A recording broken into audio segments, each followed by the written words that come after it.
Hello everyone and welcome to yet another recreational programming session. How about that? Recently I worked on implementing a feature for my friend's project, which is a password manager. It's a very simple console password manager. I think it has a UI, but I never really looked into that. But yeah, it's a very simple console password manager, which is essentially a key value storage, an encrypted key value storage, right? Where a key is the name of the service or a login that you store in the password for, and the value is the password, right? It was not particularly convenient to use because when you wanted to search by a label, by a key, you had to type out the entire key every time, right? And since it's a console application, it's not particularly convenient. So it will be better to have some sort of like a fuzzy search. After a little bit of a back and forth, we settled on implementing Glob.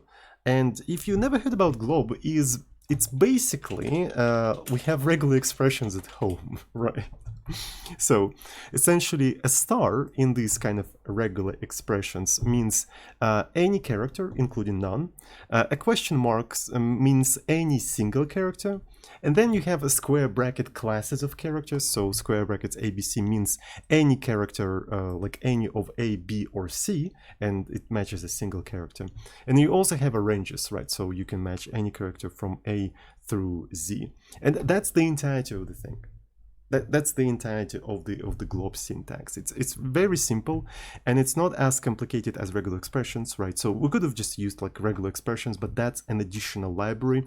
And usually, if you're talking about C, this project is implemented in C. You're talking about PCRE. I cannot even remember how it's spelled. And it's like I used it once, and it's a very clunky third-party dependency. Like I feel like you have to have a good justification to have something like that, right? What we wanted to have is just like a simple fuzzy search, right? And I think Glob is perfect for that. So interestingly, POSIX libc does have a Glob function in a standard library, but it doesn't really fit for our purpose because it's designed specifically to work with file paths. In fact, the Glob itself initially was designed to match file paths, but personally I don't see why it could not be used for matching anything, right?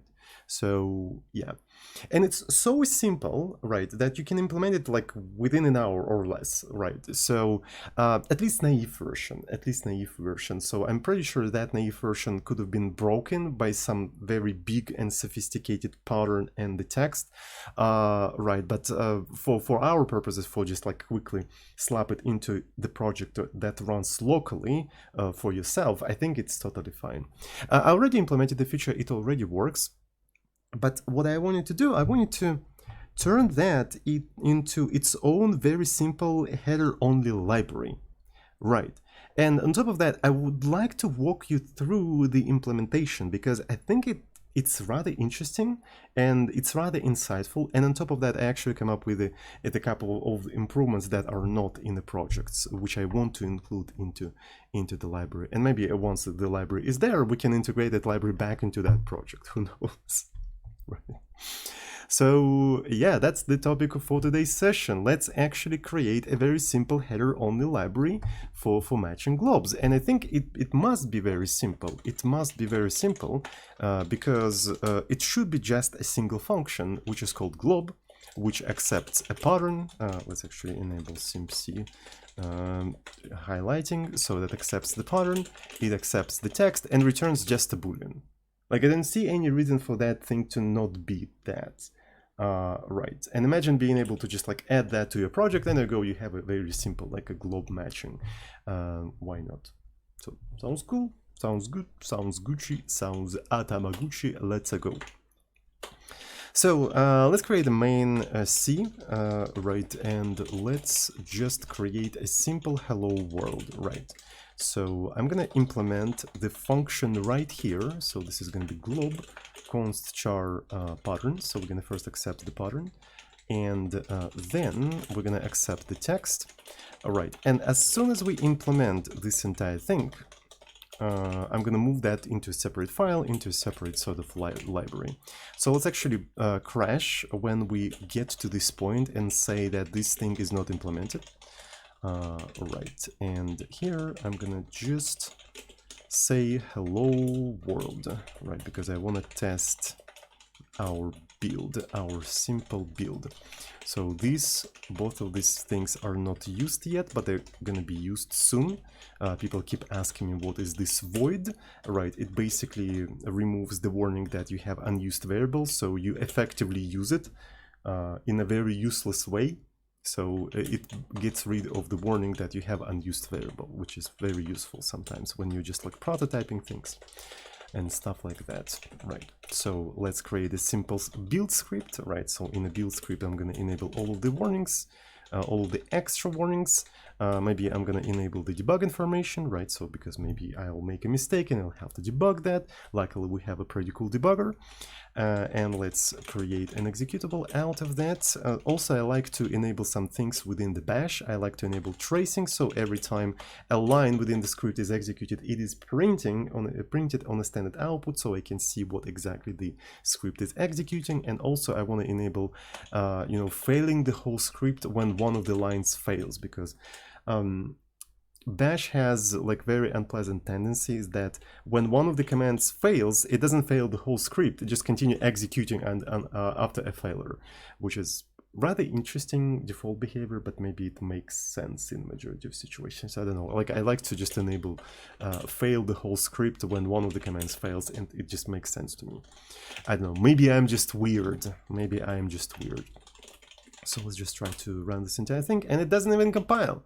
Because why? Because C doesn't have booleans unless you enable std boolean. So boolean is a third-party dependency, and people make fun of JavaScript for is even. Am I right? Right. So assert is also third-party. Well, I mean, it's all part of the standard library. I mean, so. Right, let's try to run this entire thing and see if it prints hello world. It fucking does, mate. It fucking does. We're off to a great start. All right, so let's actually simplify ourselves the work a little bit. Right, so in the age of 2023, everything is supposed to work with Unicode. I know that, but to make things a little bit easier for us, let's just assume that we are in 90s and everyone is using ASCII, right? So let's just use char and ASCII. And it would be actually super easy to then, port that to work with Unicode. And I will show you how, right? It's rather straightforward. There's nothing particularly difficult in doing that.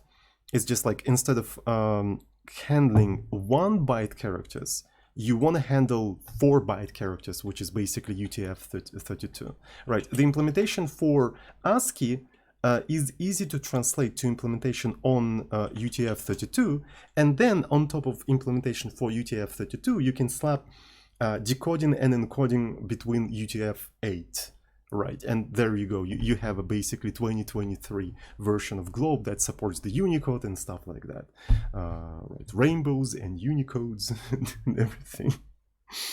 So because of that, we're gonna just like focus on ASCII. So let's try to implement only one simple feature, right? Only one simple feature, which is going to be a question mark. Let's just simply ignore star and brackets and stuff like that, and let's assume that question is all we need. Let's assume that question is all we need. So here we accept in null terminated strings, which is kind of meh in the majority of the situations, but I think in this particular case, we can use the null termination in our advantage. And if we get tired of it, we can quite easily change it to a size string. It's not that difficult to do. It's not an unsolved computer science problem, nothing particularly special. So if we only need to support question marks, all we need to do is to iterate both pattern and the text simultaneously. Right, so in parallel, I would even say. So until we reach the end of one of them. So we can quite easily do that by exploiting null termination, right? While pattern is not equal to null terminator and the text is not equal to null terminator, we keep iterating through that entire thing. Right. So, and essentially, we may encounter one of the things. We may encounter the question mark, and let's just mark this question mark as not implemented yet, right? So there we go.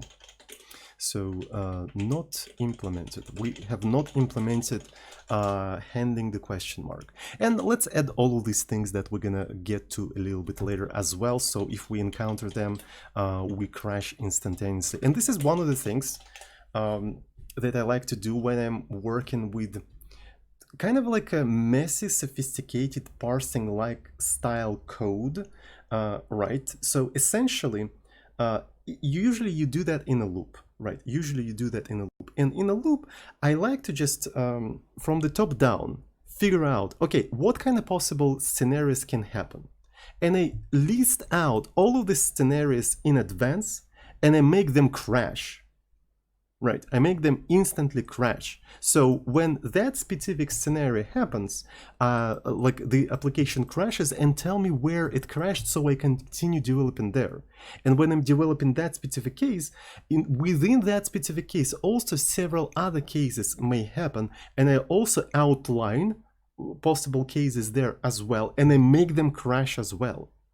That way, I sort of building top down like a big decision tree, and since I'm crashing on each individual significant case, I'll never forget to implement that case.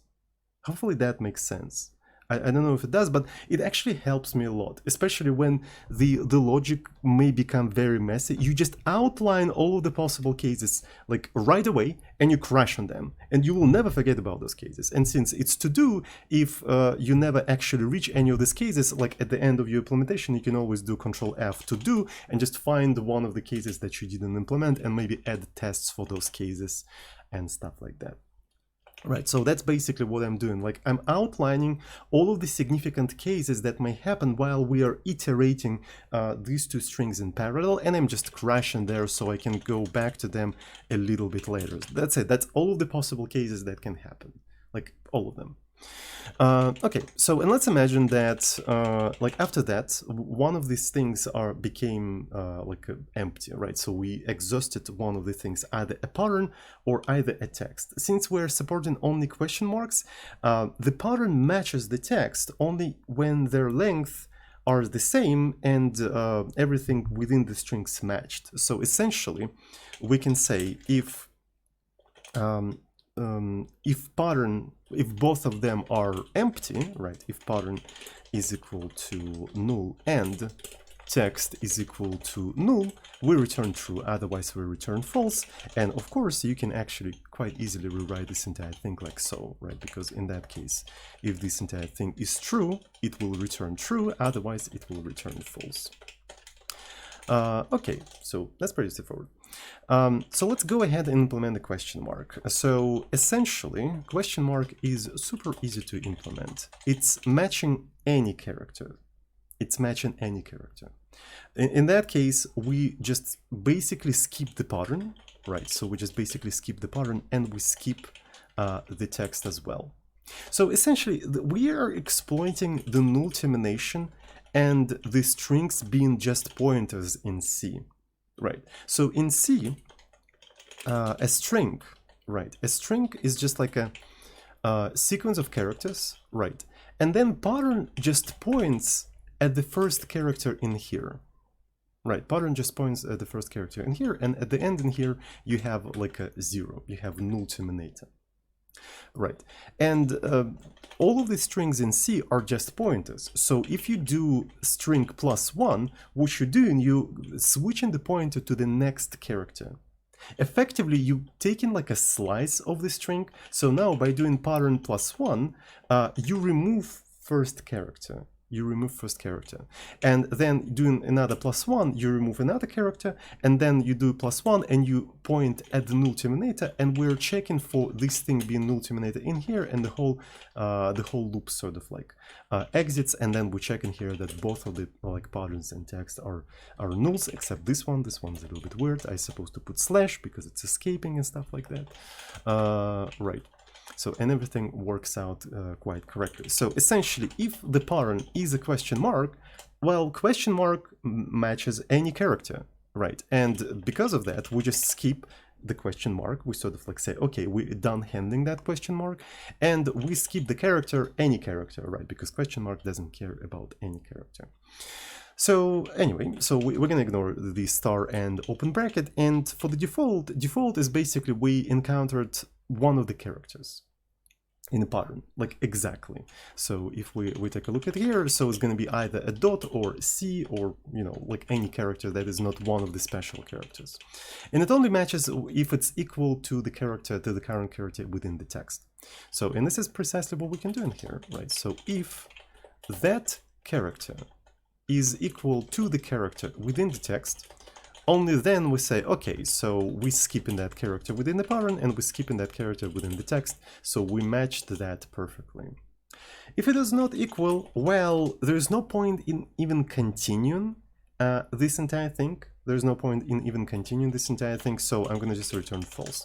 Notice how within the default, we have two possibilities, either the characters match or not match, and I handled all of them. So I expanded the decision tree down a little bit. You can, I'm pretty sure you can even draw that. You can even draw that entire process. So on each iteration, we have this decision tree. So I'm going to just start my paint super quick, and I'm going to demonstrate you what I mean. Right, so here, it's a decision tree. It's what happens on each iteration within the loop, and on each iteration we can either encounter question mark, star, open bracket, or else, like default. Right, default. We handled this case perfectly, so there's nothing much to do in here if you encounter the question mark.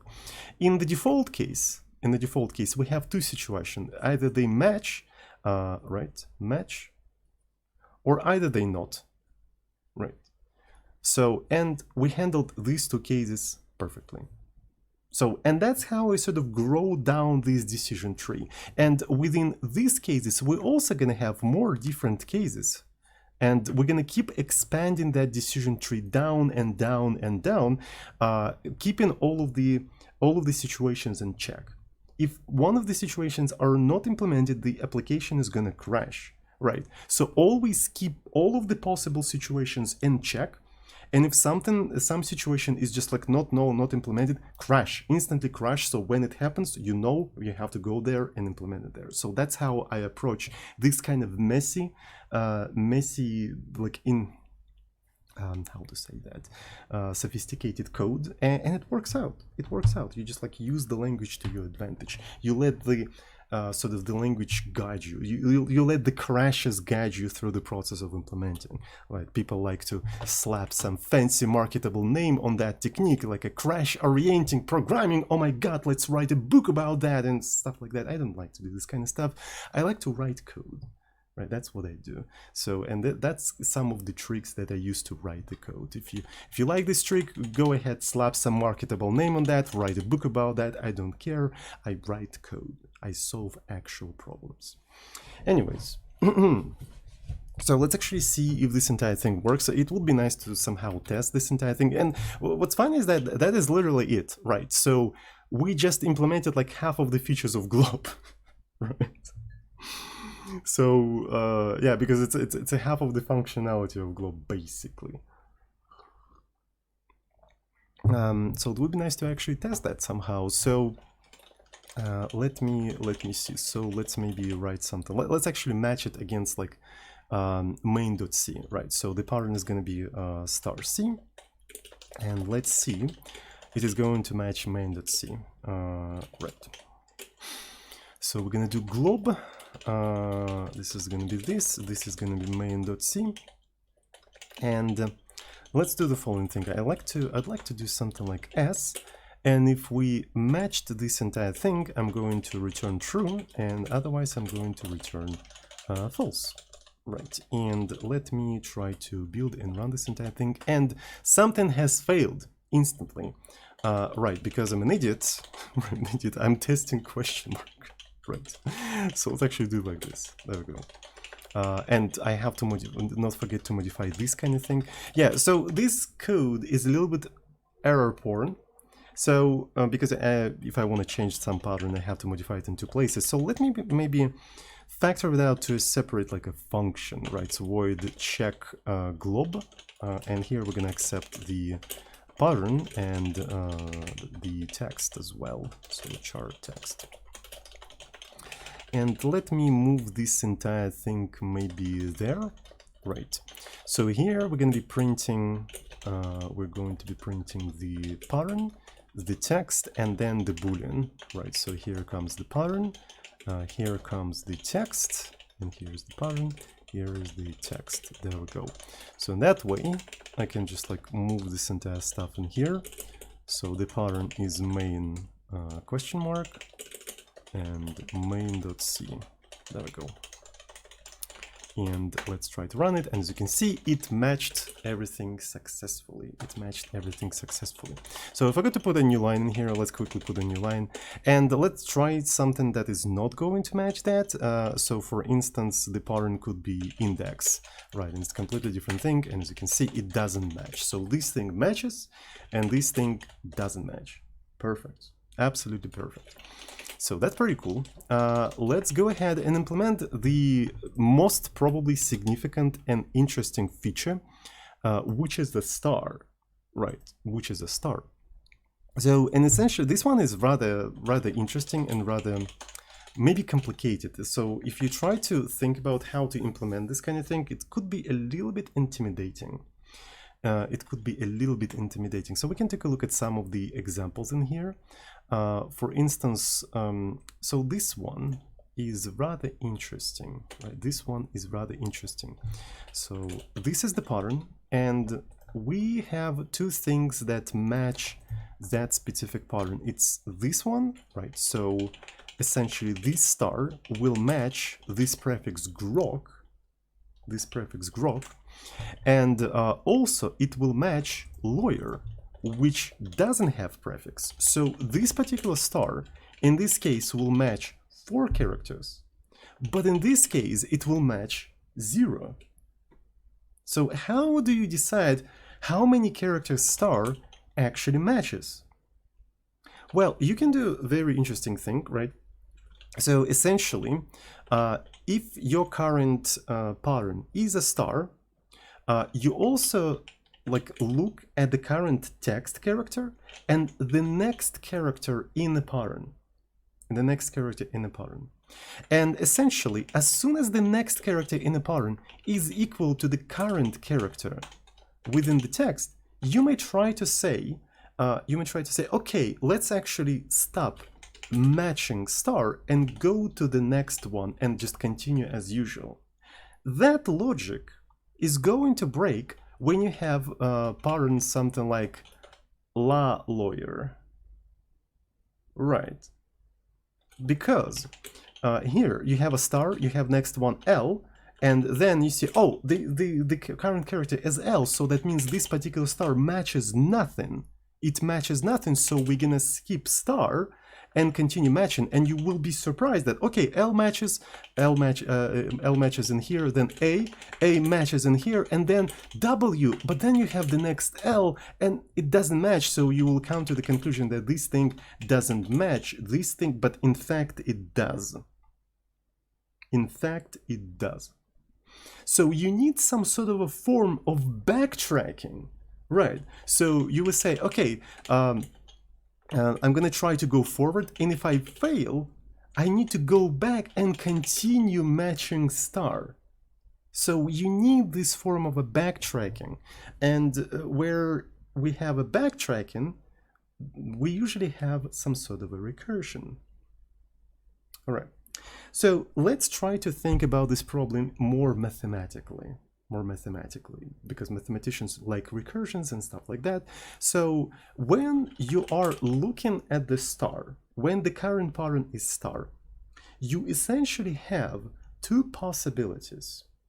Either the current character matches the star, or it doesn't and we continue matching further. So you have two situations. So essentially your universe that you're currently in splits in two. In the first universe, the star completely finished matching and you continue matching further, and in the other universe you keep matching everything into the star keeps consuming everything. Why not just go ahead and check both of the situations? So what we're gonna do, what we can do, we're gonna say, okay, when we encounter star, what is going to happen if we just say, okay, we're done with the star and we continue matching the pattern? We can easily do that by doing a recursive call to glob, right? So we can say glob pattern plus one text. So we're matching the current text that we currently have, with the pattern without the star.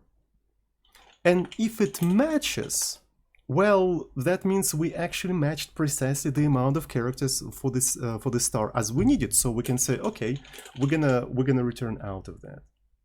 And if that particular part of the universe didn't match, okay, we're gonna just continue matching the text. We're gonna say that the current character within the text match the string, and we're gonna continue matching this thing on the next iteration, if that makes any sense. All right. So what we end up with essentially is like a very kind of, I think in the majority of the situation, this recursion is going to be rather shallow. Right, so it's going to be rather shallow because if you have this kind of situation, you're going to try to test that thing without the star. You're going to go a couple of steps and then you're going to fail the match. So you will go back and you're gonna continue matching, right? So you matched this character. Okay, you're gonna try to match that without the star. You're gonna fail on the first character immediately.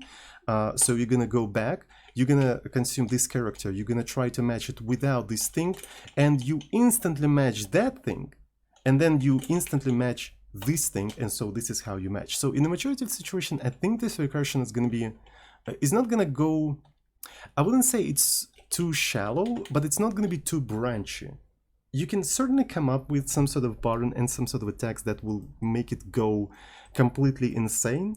But I think these kind of situations need to be investigated carefully and separately. And because of that, I would not recommend using this library for something like, you know, security important, right? In a sense, I would not rather expose this to the internet, in a sense that some random user from the internet can supply you a pattern and the text and completely like Stack Overflow your entire machine. I would not recommend doing that. But for something local, for some local console application, I think this approach could be fine, I think.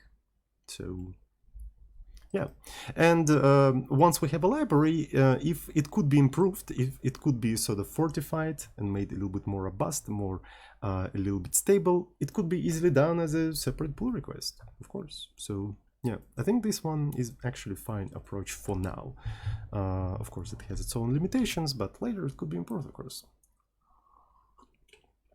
So yeah, and the cool thing about this particular approach is that it is freaking simple. It is surprising how simple it is to implement star. It is as simple as implementing a question mark. So we already implemented 75% of the library. Right, so let's actually go ahead and maybe test this entire thing. So we had this kind of example, right? So I want to change it to something like this. So we're testing main C. So here we'll be able to match index C. And then maybe test C. And all of them should actually match perfectly, I think.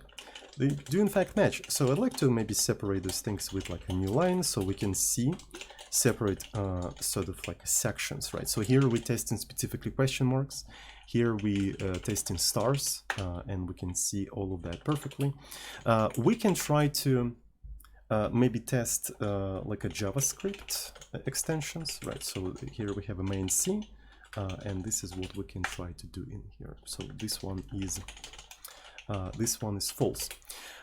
So I think we may encounter some weird problems if we try to do something like this. Right, so star is supposed to match everything, but if we try to do that, star doesn't match this particular thing, even though it's supposed to match. Right, I would like to even put it at first because this is the first thing that is supposed to work. And the reason is how we check at the end that we matched the pattern. Right, we keep iterating while we have something in a pattern and something in a text. As soon as we run out of one of them, we basically stop and we check, okay, so both patterns are native, so that means we matched.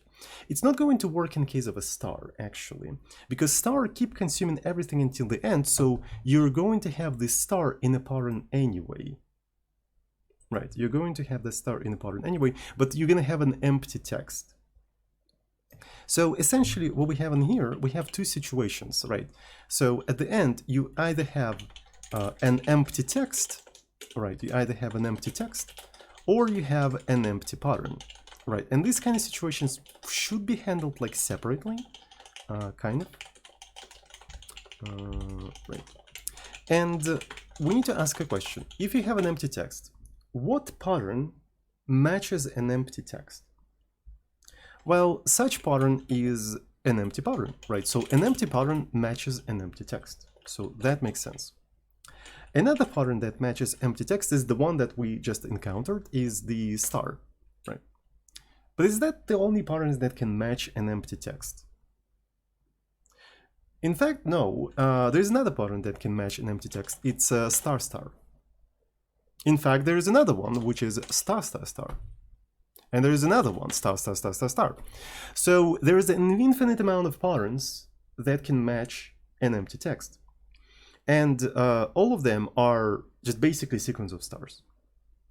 We can try to check for that specifically. So essentially we can say, okay, while pattern is equal to star, just keep consuming that star.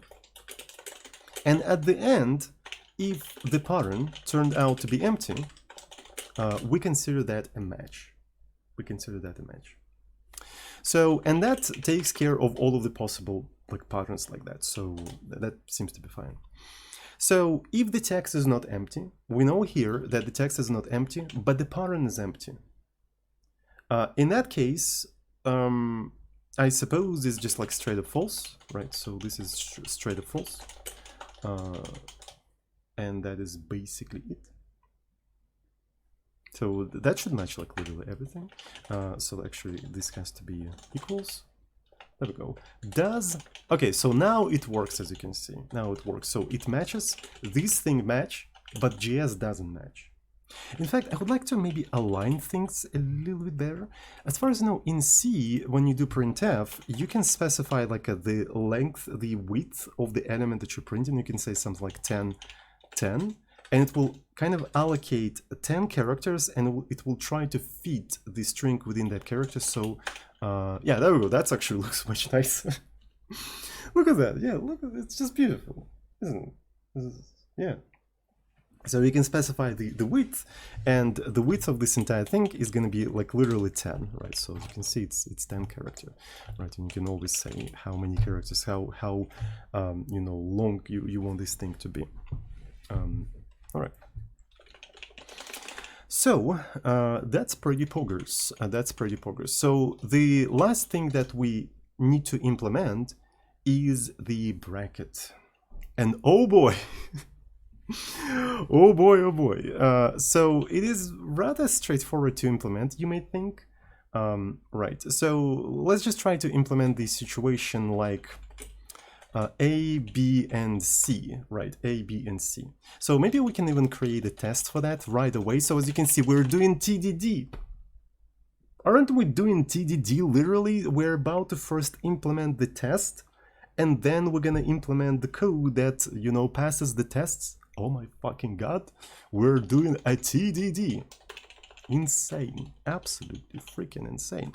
So let's maybe let's maybe do something like A, B, C, right? In the text, we're gonna have main A, main B, main C, and then main D.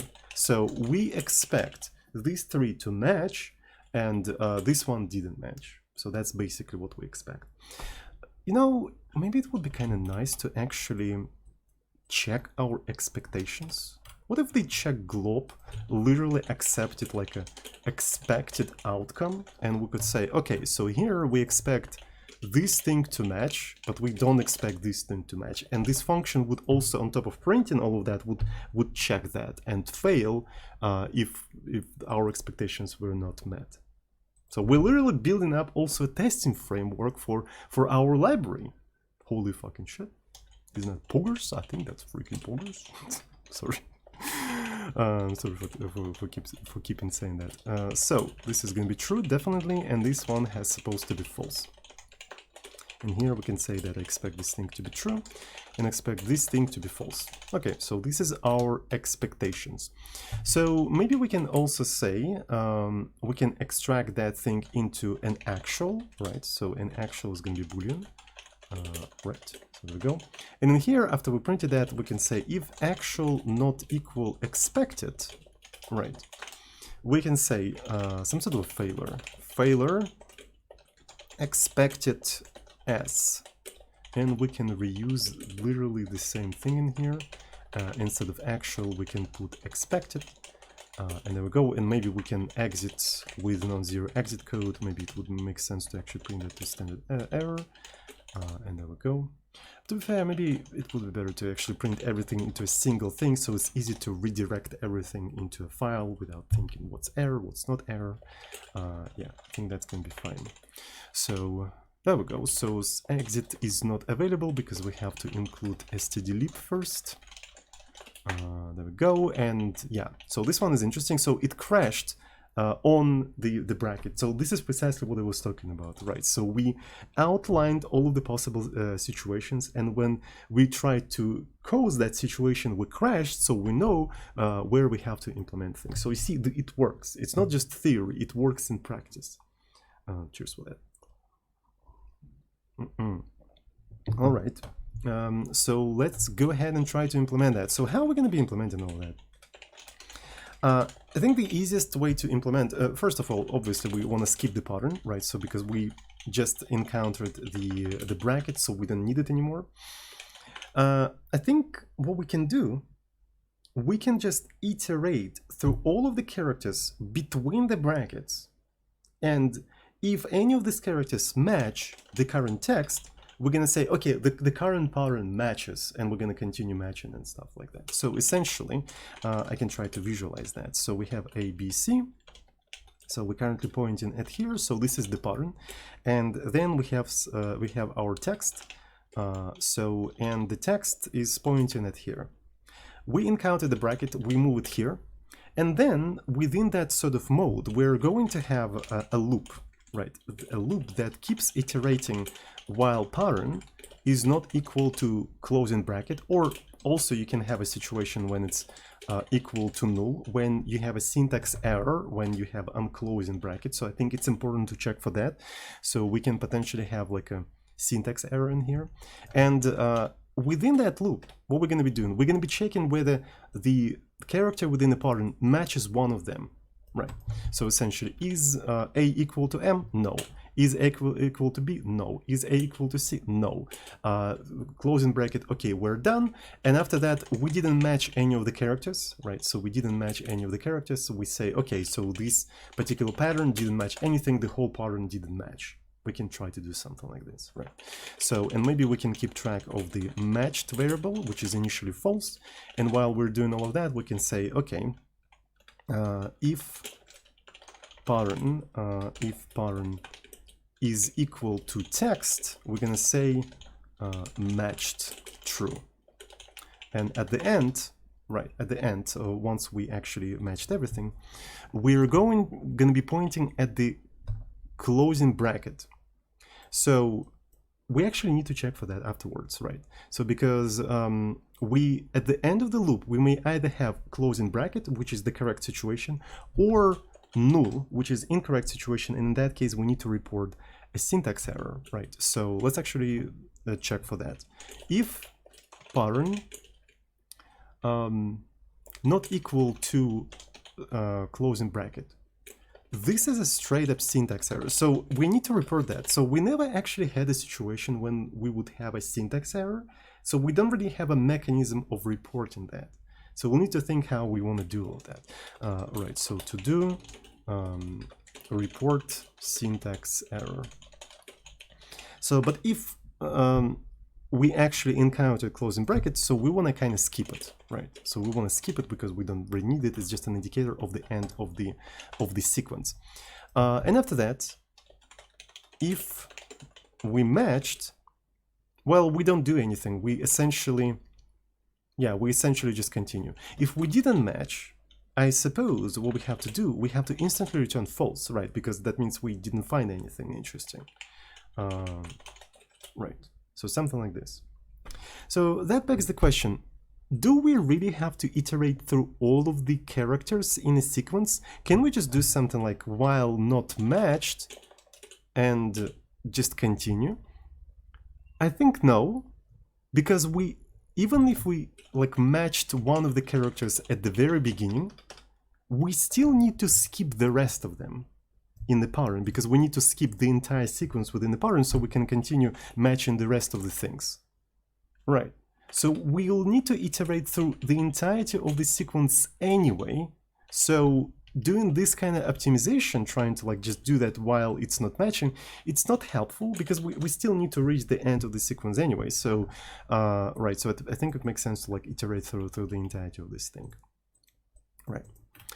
Okay, so that implements another feature that implements the like this thing. So we still need to implement these kind of things, but I mean, yeah, we'll get to that a little bit later.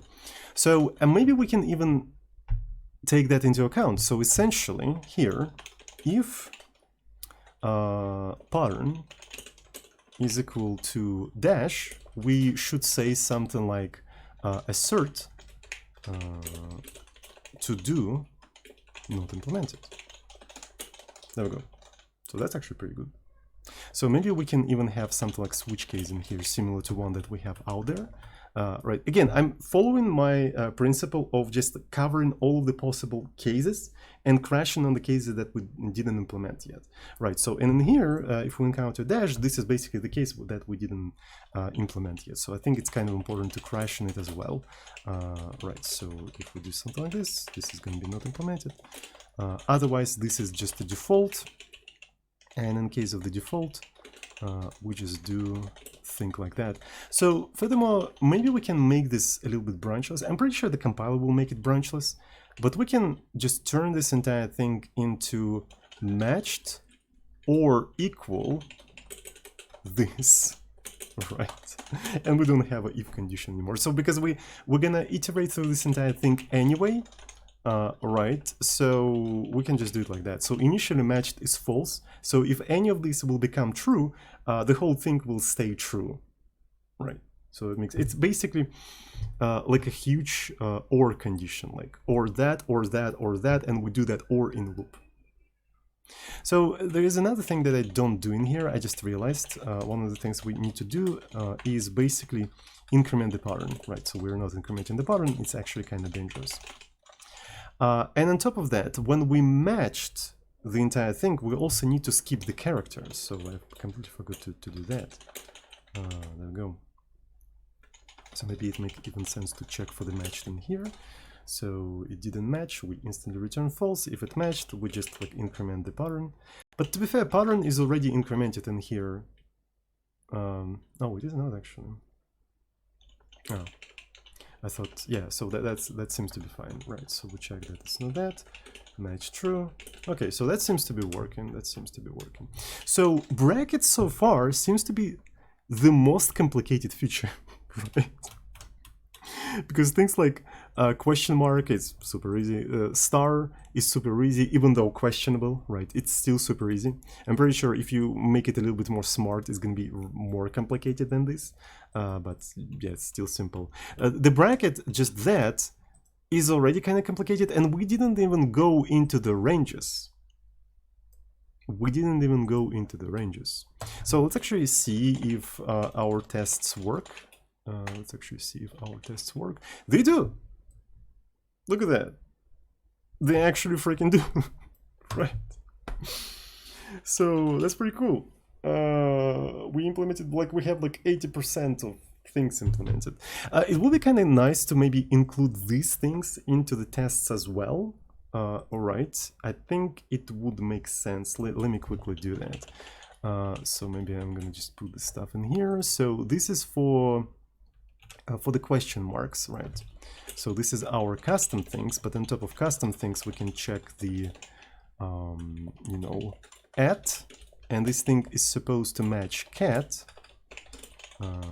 with a capital letter, cat with a small letter, bat with a capital letter, and bat with a small letter. But it's not supposed to match at. I suppose this one does not match, right? So this thing does not match at, and this is where we have to put false in here. Right, so that's basically all of the tests for the question mark. Do they work? They do work. I mean, if they didn't, they would actually fail in here. So on top of that, maybe it makes sense to keep them closer to here. Right, that makes sense. Okay, that's pretty cool. For the star,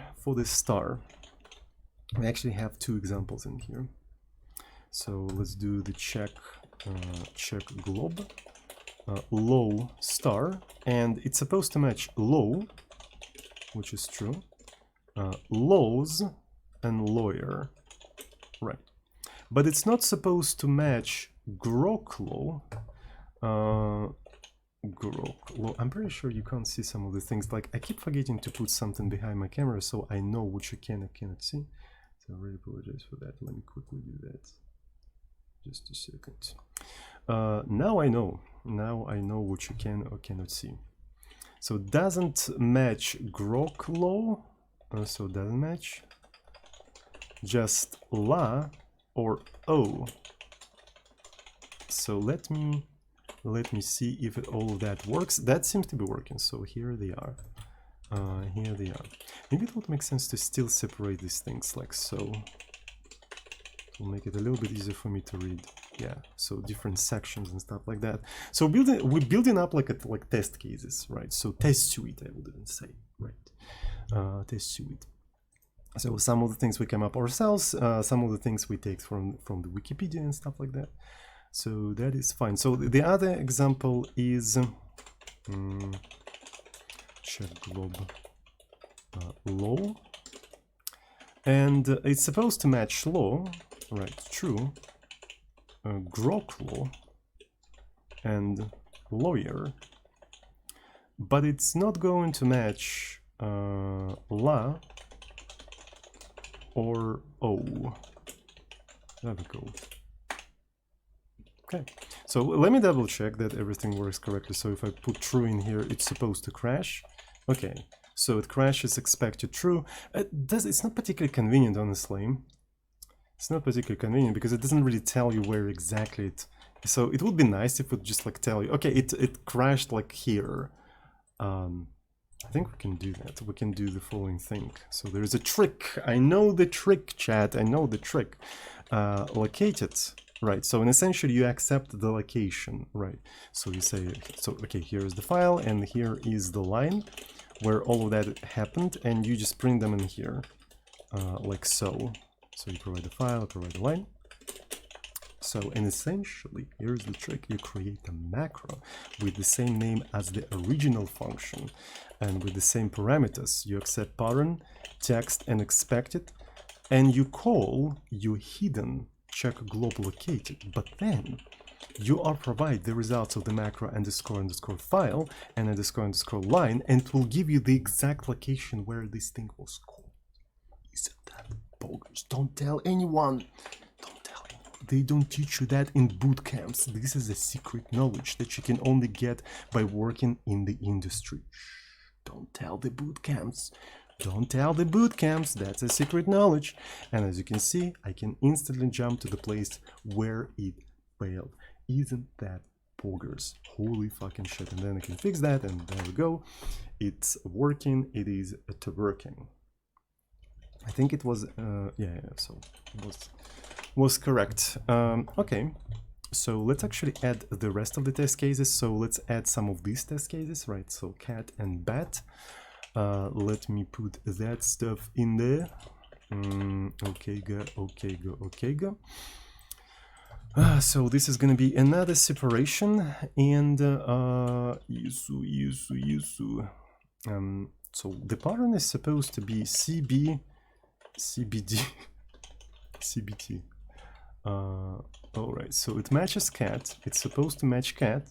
It's supposed to match bat, but it's not going to match cat with a small letter, right? And it's not supposed to match bat with a small letter, and especially it's not supposed to match C bat. It's not a thing. It's not supposed to match any of these things. All right, so there we go. That's a pretty poggers. That's pretty poggers.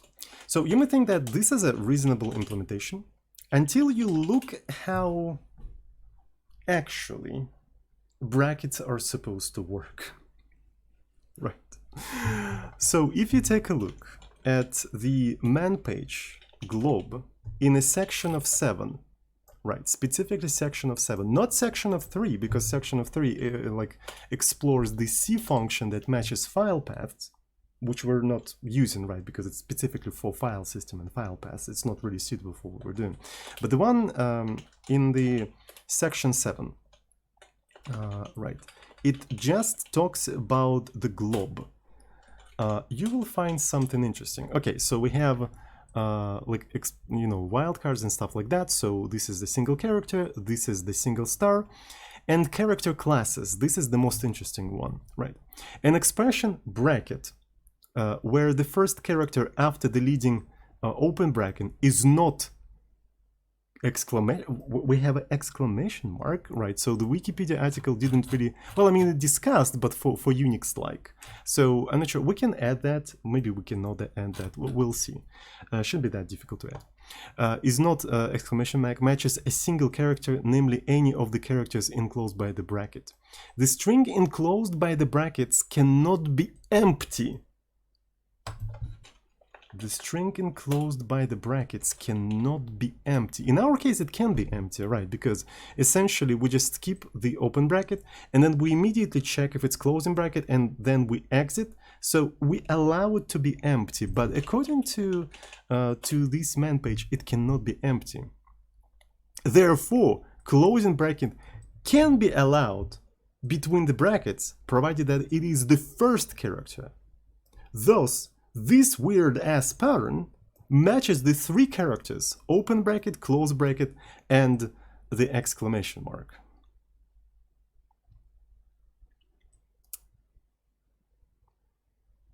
Okay, so let's add that to our tests and see if it works. I thought that this kind of shit is supposed to be handled by escaping, but it's an old idea. Globe is an old idea. It's from Unix version 6. When was it released or something? Like, it's probably 80s or 70s or something like that. Version 6.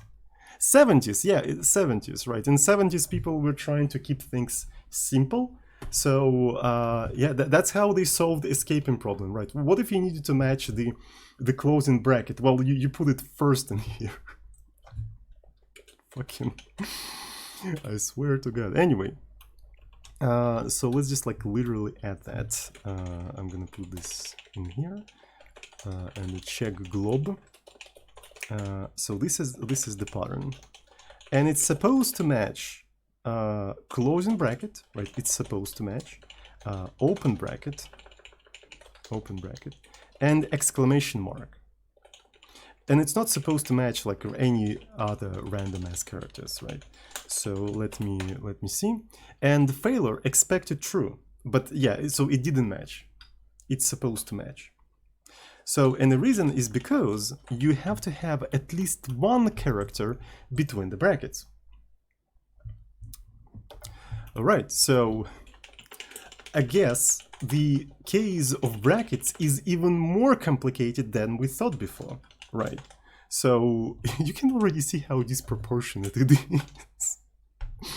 Which makes you question, like, do you need these brackets for like fuzzy searching or something like that? But I mean, like, it's so disproportional. Like, look at this shit. All of that is super simple, and when you hit the bracket, well, ooh. Okay, so I think I'll need to make a small break before I go and try to tackle that. So let's quickly do that. All right, so we need to have at least one character between the brackets, and that character is supposed to be interpreted literally. I think that's what it's supposed to be interpreted. Right. So let me try to do that. So here we're skipping this thing, right? So we're skipping that. Then we may have two situations, by the way, right? We may have two situations. We may have either and in that case, we have to report a syntactic error, right? Because we have an unfinished open bracket sequence. Right, so syntax. It's kind of a similar situation to this one. And maybe we need to really think about a mechanism for reporting syntactical errors, I think. And in this case, we have to check for the first character, right? So maybe we can do that right away. So essentially, so pattern equal to text and matched. And after that, it makes sense to skip it. Right, so here we know that we are not at the end, and we checking whether it's matched, and then we skipping that. And we don't really care what it is, right? Because I suppose that's kind of a way of escaping characters within the brackets that the Unix people in 70s came up with. Essentially, anything at the beginning is interpreted literally. Right, and you're supposed to do this mental gymnastic of figuring out how to put things together so you can have all of the special characters matched or something like that. 70s Unix people, I swear to God. Anyway, so that's what we have. Let's actually think about a mechanism of reporting this kind of stuff. We could just return an enumeration. Right, so there's only two possible results on glob, right? So it's either matched, unmatched, but we need a third one, which is a syntactical error of some sort, right? So maybe we could introduce enumeration, right? So glob result, and we can say glob unmatched to be first because it's 0, so it's super easy to make it put in a condition or something like that. But maybe it doesn't really matter, right? In case of having a syntax error, I don't really know. So glob matched is going to be 1, and then the last one we're going to have is a syntax error, right? And instead of returning boolean, we can return glob result, all right? And in here, let's go through all of the returns. This one is supposed to be glob matched. This one is supposed to be glob unmatched, and it's actually reading really well, as you can see, right? So if not matched, unmatched. Glob unmatched, and the last one, yeah, this is where we can just return this entire thing. Glob unmatched.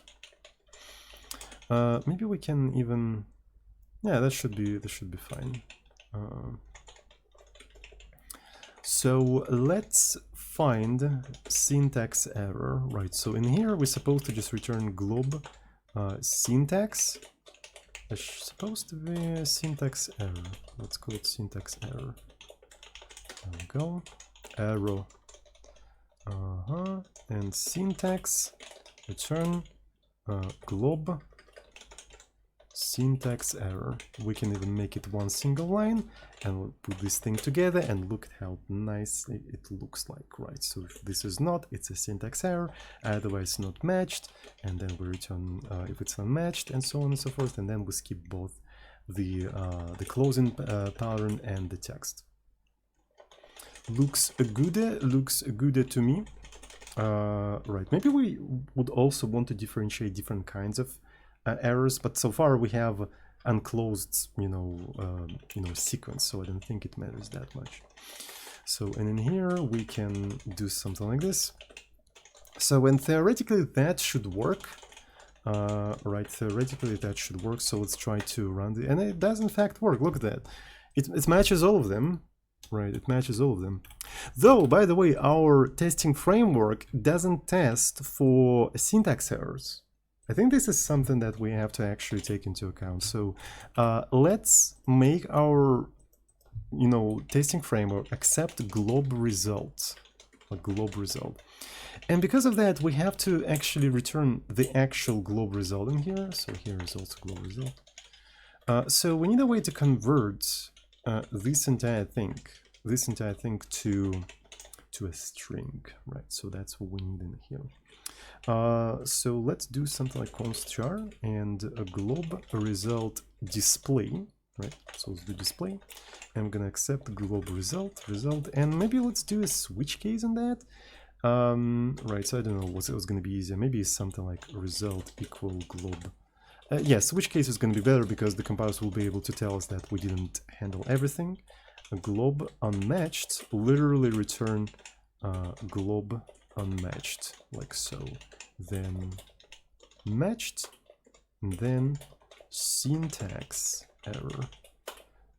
Default, well, I mean, I think that should be it.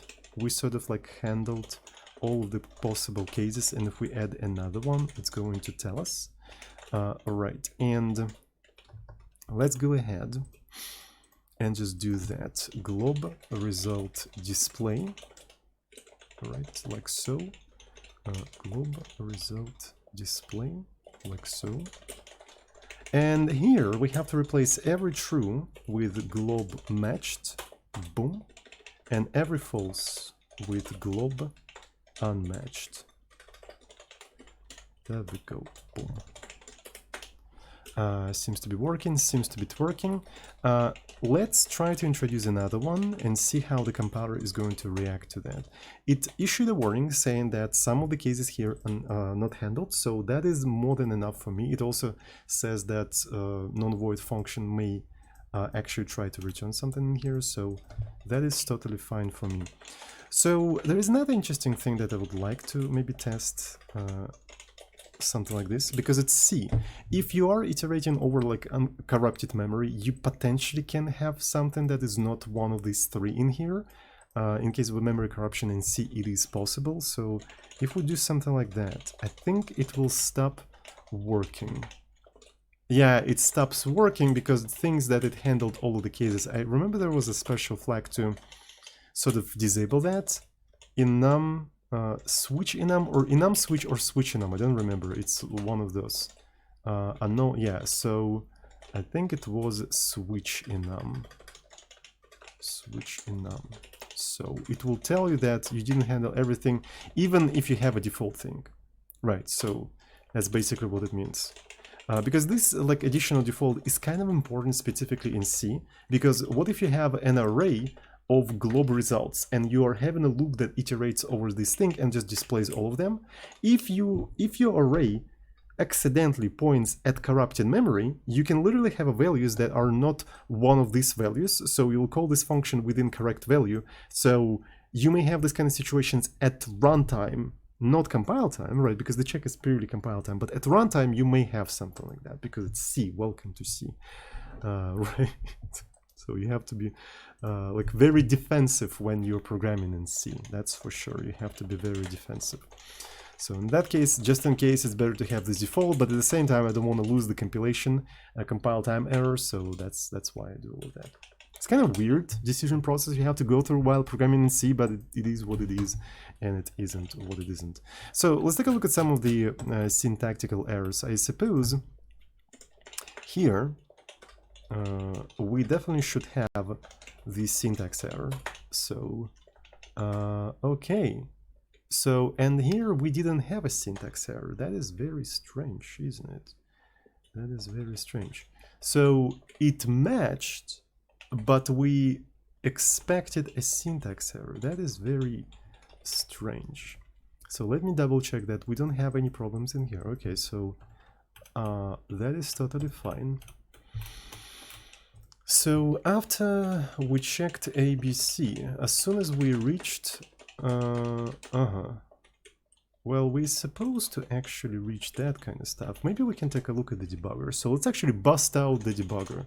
I think it would be way easier to look into all of that within the debugger. It would be kind of nice to disable everything except that case, so it does not sort of like pollute anything. Right, so here is one case. We isolated that case, and now we built with the debugger, and I'm gonna bust out GF and just see what we have in here. Maybe for people who are watching me right now, it is obvious, right? But when you are the programmer, it's like you kind of become blind to a lot of things. So yeah, because of that, I want to use the debugger. So I want to actually break at a very specific place. I want to break at this thing. Did it create? Oh, okay, so it created breakpoints somewhere here. And I want to just like literally see how this entire thing works. So specifically, I want to be able to see what's the current pattern and what's the current text, right? So I want to be able to see all of that. And the current text is rather weird. I suppose it is not, right, because the current text, yeah, essentially we reached the bracket when we are in here, so the current text is this, right? So that means if I take a look at the text +1, we should have null terminator. So because this is the end of the string, and we do in fact have a null terminator in here. So, okay, so we can have matched. Just want to be able to see what's matched and whatnot. And let's just go on an adventure. Let's go on an adventure. Okay, we skip the pattern and we matched.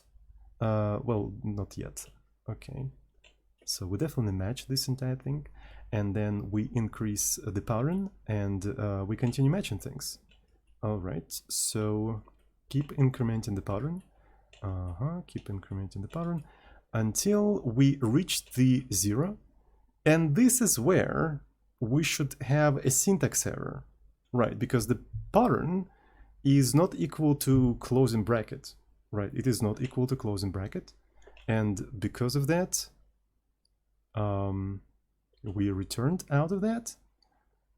Okay, and we can take a look. We are inside of this thing, so I need to see what's expected. Expected syntax error, actual, matched. That is absolutely bizarre, because we actually saw that it's not supposed to be like that, and then it just, yeah, it just prints that. What? That is absolutely bizarre, my friend. So I thought it globe like we literally saw that, didn't we? We literally saw that. That doesn't make any freaking sense. So we can even break at 62. Right. So let me just continue until it fails, and we can rerun it one more time, and we can continue. And yeah, pattern is 0. If it's not equal, which is it is not, return syntax error. And glob syntax error is supposed to be equal to what? Am I going crazy, actually? Because pattern 0.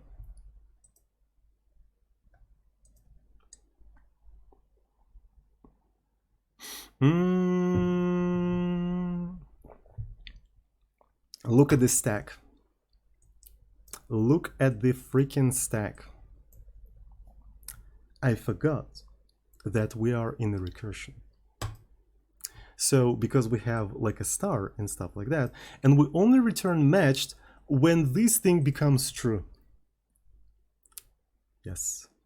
This is the difficulty of refactoring from Boolean to enumeration. Right, because you used to use Boolean just if it's true, just use that. But now, yeah, essentially glob has to be returned as matched. Yeah, so when it's matched, if it's not, it's rather complicated actually. It is rather complicated. So if it is unmatched, we just have to continue. But if it's matched or syntactic error, we also have to propagate the syntactic error as well. Yeah, we also have to propagate the syntactic error. So let's actually try to do that. If glob, so we might take this and put it into a separate variable. I think that makes sense. And if result we just return result. I think that's the easiest way to handle that, because false is unmatched, and in case of unmatched, we want to continue. Actually, it works out really well. Matched being 0 works out really well. I really like that. So yeah, anyway. So let's actually see if that is going to... And it is in fact a syntactic error. So let's try to check for the rest of the cases. So hopefully we didn't break the rest of the cases. Yeah, it is super important to have all of these cases in here, right? Because you can, while implementing more features, you can break something. And that's literally what happened.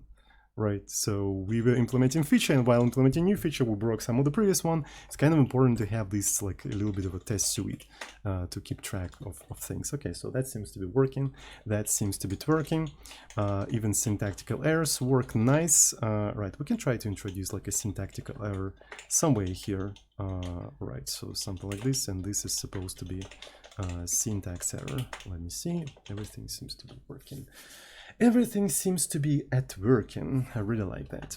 I do, in fact, really like that.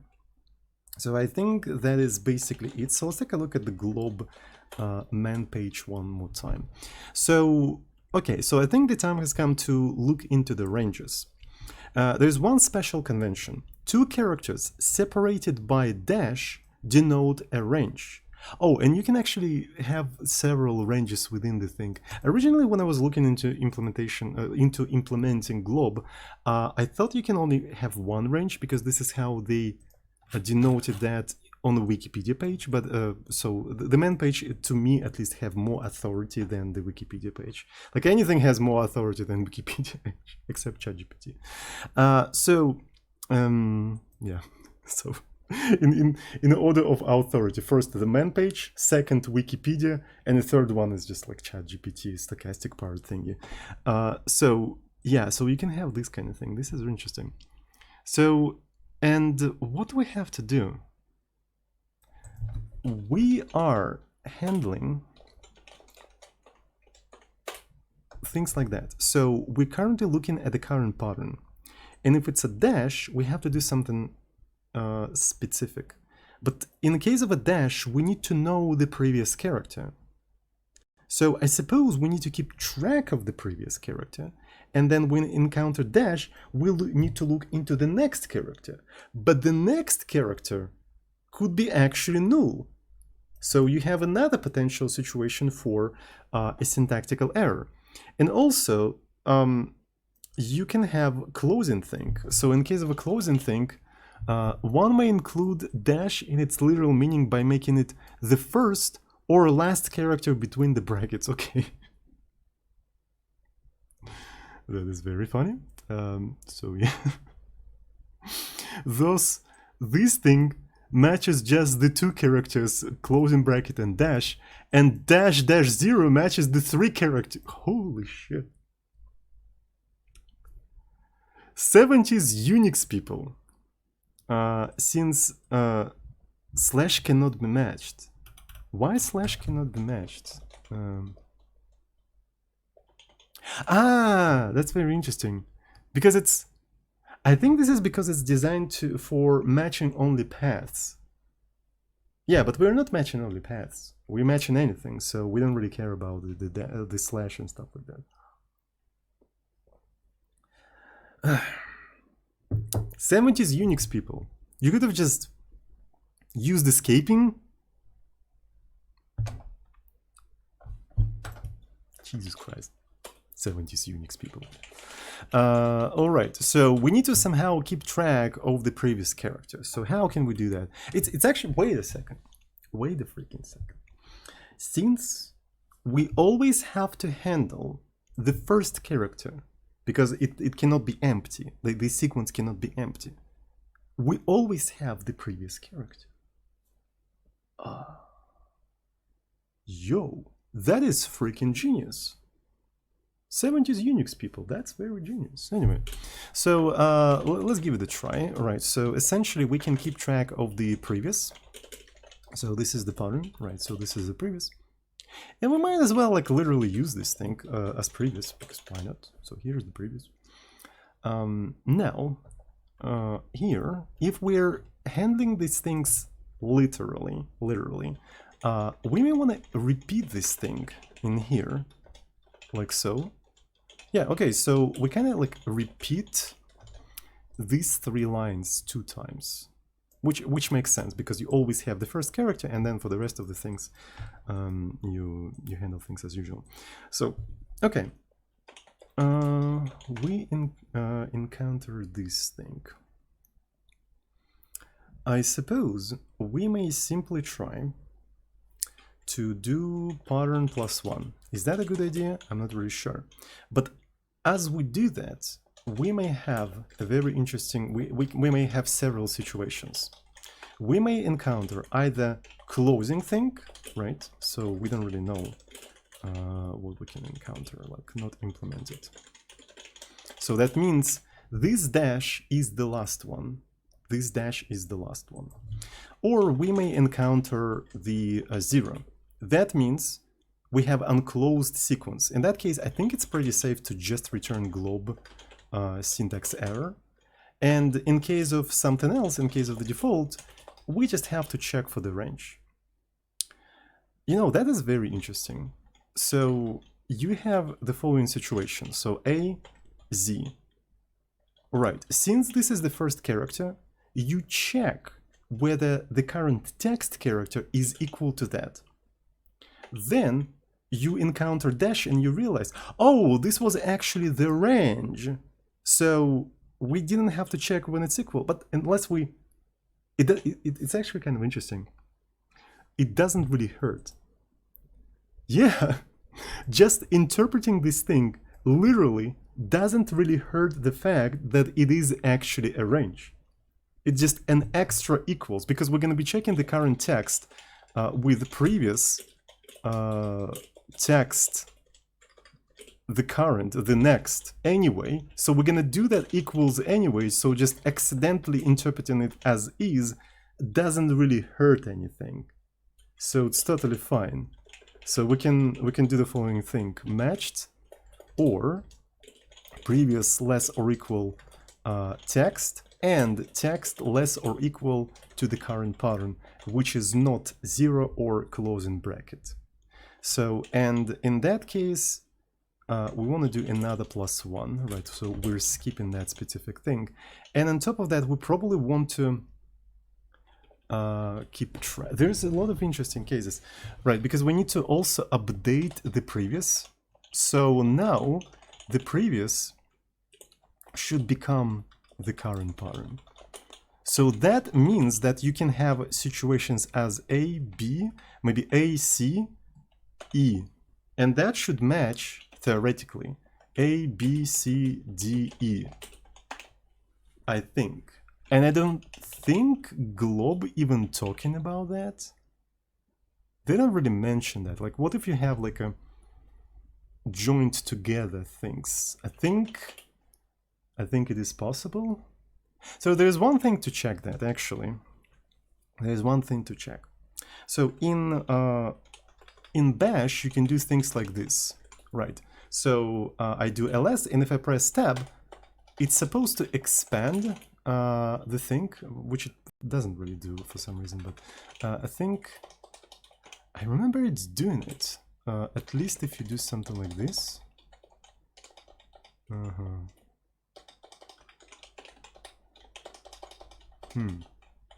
That is really weird. What if I do that? I remember it's doing that. So what the hell is going on? Is that because of the unsaved things? Okay, so let me quickly save it. So if I do, yeah, it does autocomplete this entire stuff. So I can even do it like that.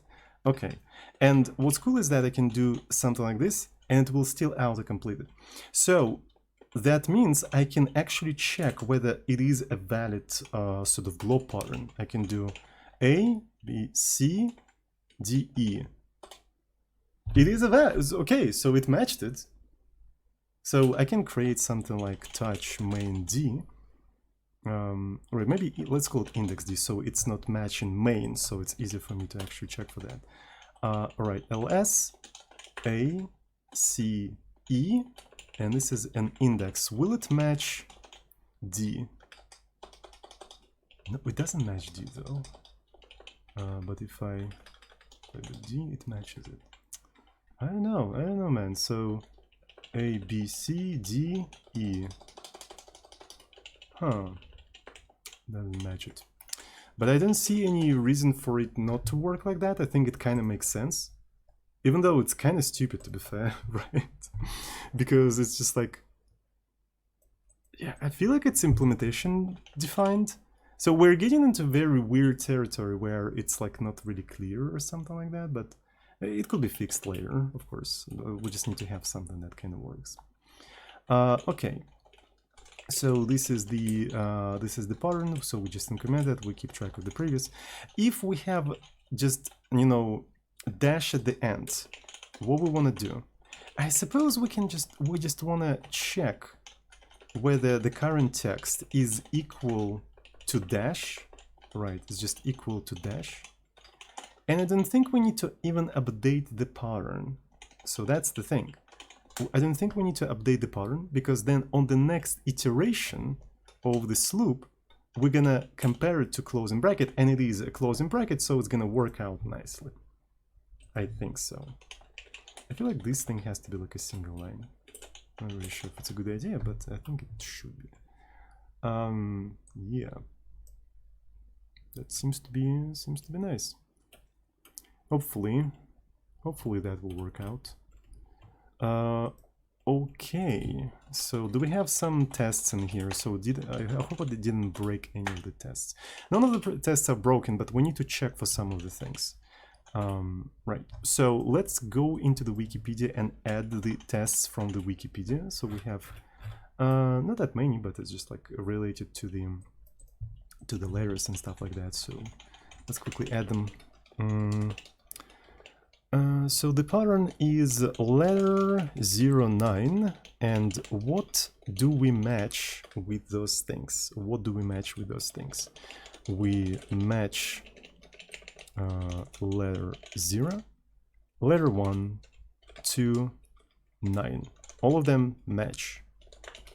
And if we go here, okay, so we got a syntax error. That is really weird. Syntax error, because we're supposed to have matched.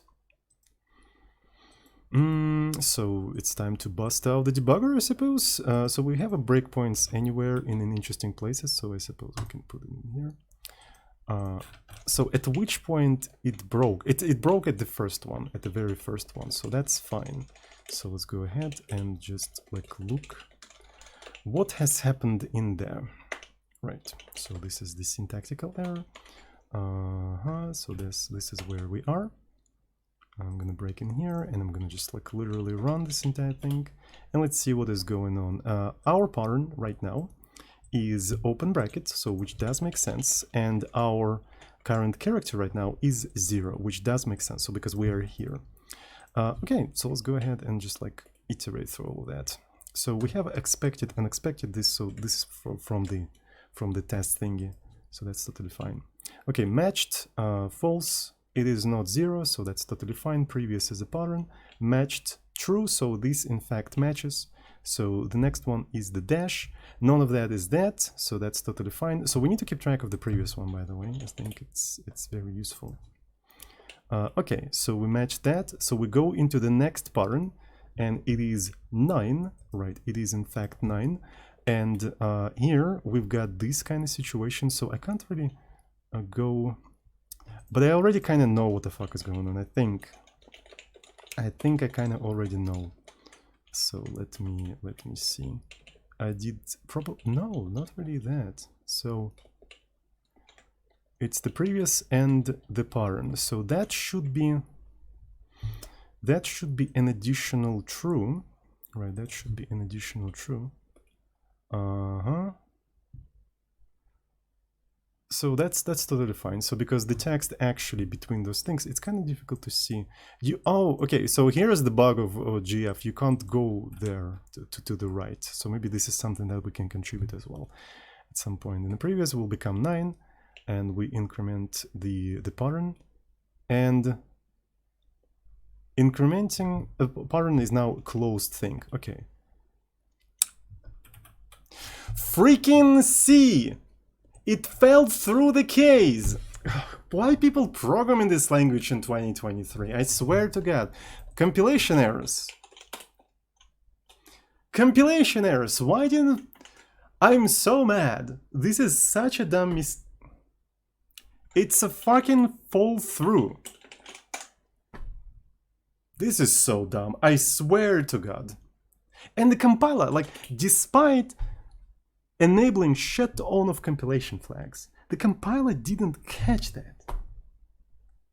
Freaking... I'm so mad. You won't believe how mad I am. And of course, all of that matches. It's freaking fall through.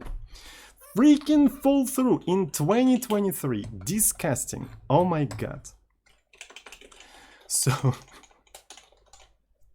sorry. And let's add the rest of the tests in here as well.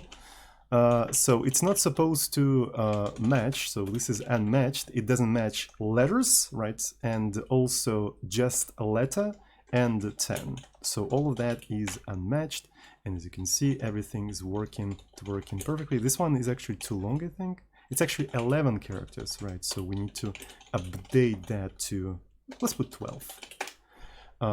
So can we just like align them differently? Maybe to the left. I remember there was like a way you put something like minus. I think it's minus. Yo, you can actually align them differently, so that's kind of cool. And it's just, I didn't think it's that readable. What if we align only the right one? Yo, look at that. Look at that. That's epic, meine Freunde. That is absolutely epic. Okay, so we have some test cases. So can we just add some of the things? Like for instance, this thing. So let's go ahead and add them. Where is my main.c? So the more cases we have in here, the better, I believe. All right, the more of them we have, the better. So this is the case. Yesu, and it matches A. So this is matched. Small a, B, and 0 or something. Like, we're not gonna go too deep into that, but it's just like, you know, generally. And it shouldn't match what? Well, it matches everything, actually. It probably shouldn't match minus. Definitely. So unmatched. Yeah, seems to be working. So, and let's look into the weird ass cases, like these ones, right? This is like absolutely goofy ass weird cases. So let me put this stuff in here. 70s Unix people, I swear to God, why were you like that? Why were you like that? So this one matches, and this one matches as well, and this one unmatches. Yeah, so that works. Another goofy ass case is this one, where we are trying to match the characters between dash, which is interpreted literally, and 0, right? And it's supposed to also match slash, but according to POSIX it shouldn't, but in our case it should. Right, so let's actually try this case. I really like this case, actually. I think it's kind of cool. So we're matching dash,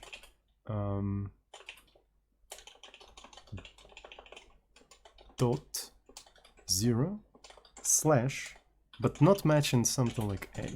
So this is what we expect. Yep. According to POSIX, it should not match, but who fucking cares about POSIX? I mean, we kind of do, right? But since we're not using it exclusively for paths, we don't really care.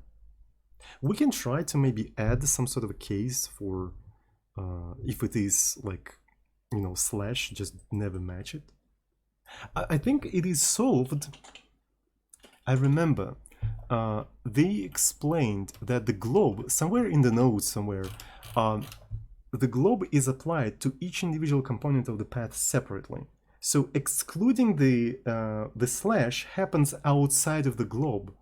at the pre-processing level, right? So before, like bashes, before actually applying the globe, they just split the path into the slashes, and then the components already don't have any slashes, so it works out. I suppose that's how it works.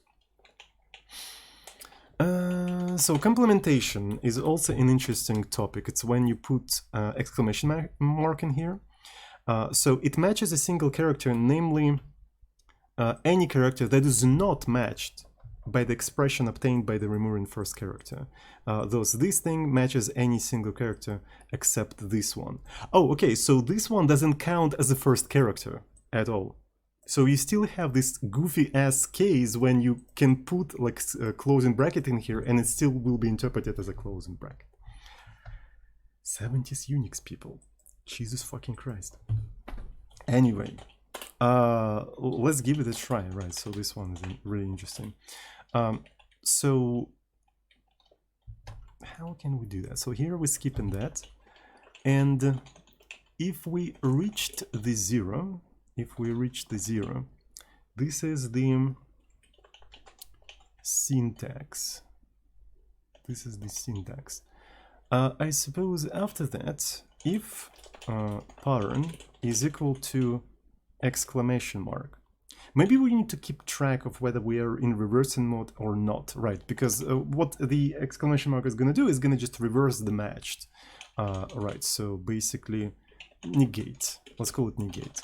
So, and if it's that, we're going to say negate equal to true, right? Negate equal to true.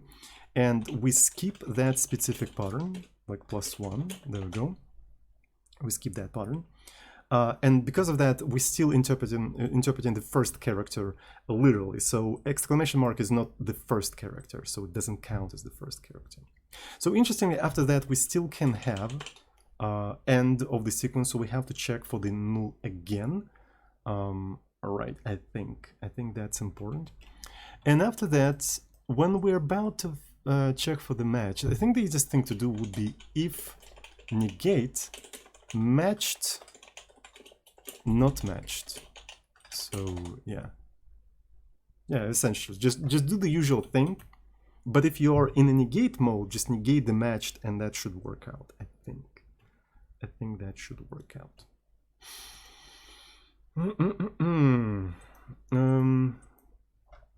wonder if we can simplify this kind of stuff somehow, but I'm sure. Anyway, let me see. So I'm gonna just try to run this entire thing. We didn't break anything. And let's take a look at this stuff. So matches any character except these three. All right. So let me see. Check glob. So this is the pattern. B should be matched. B should be matched.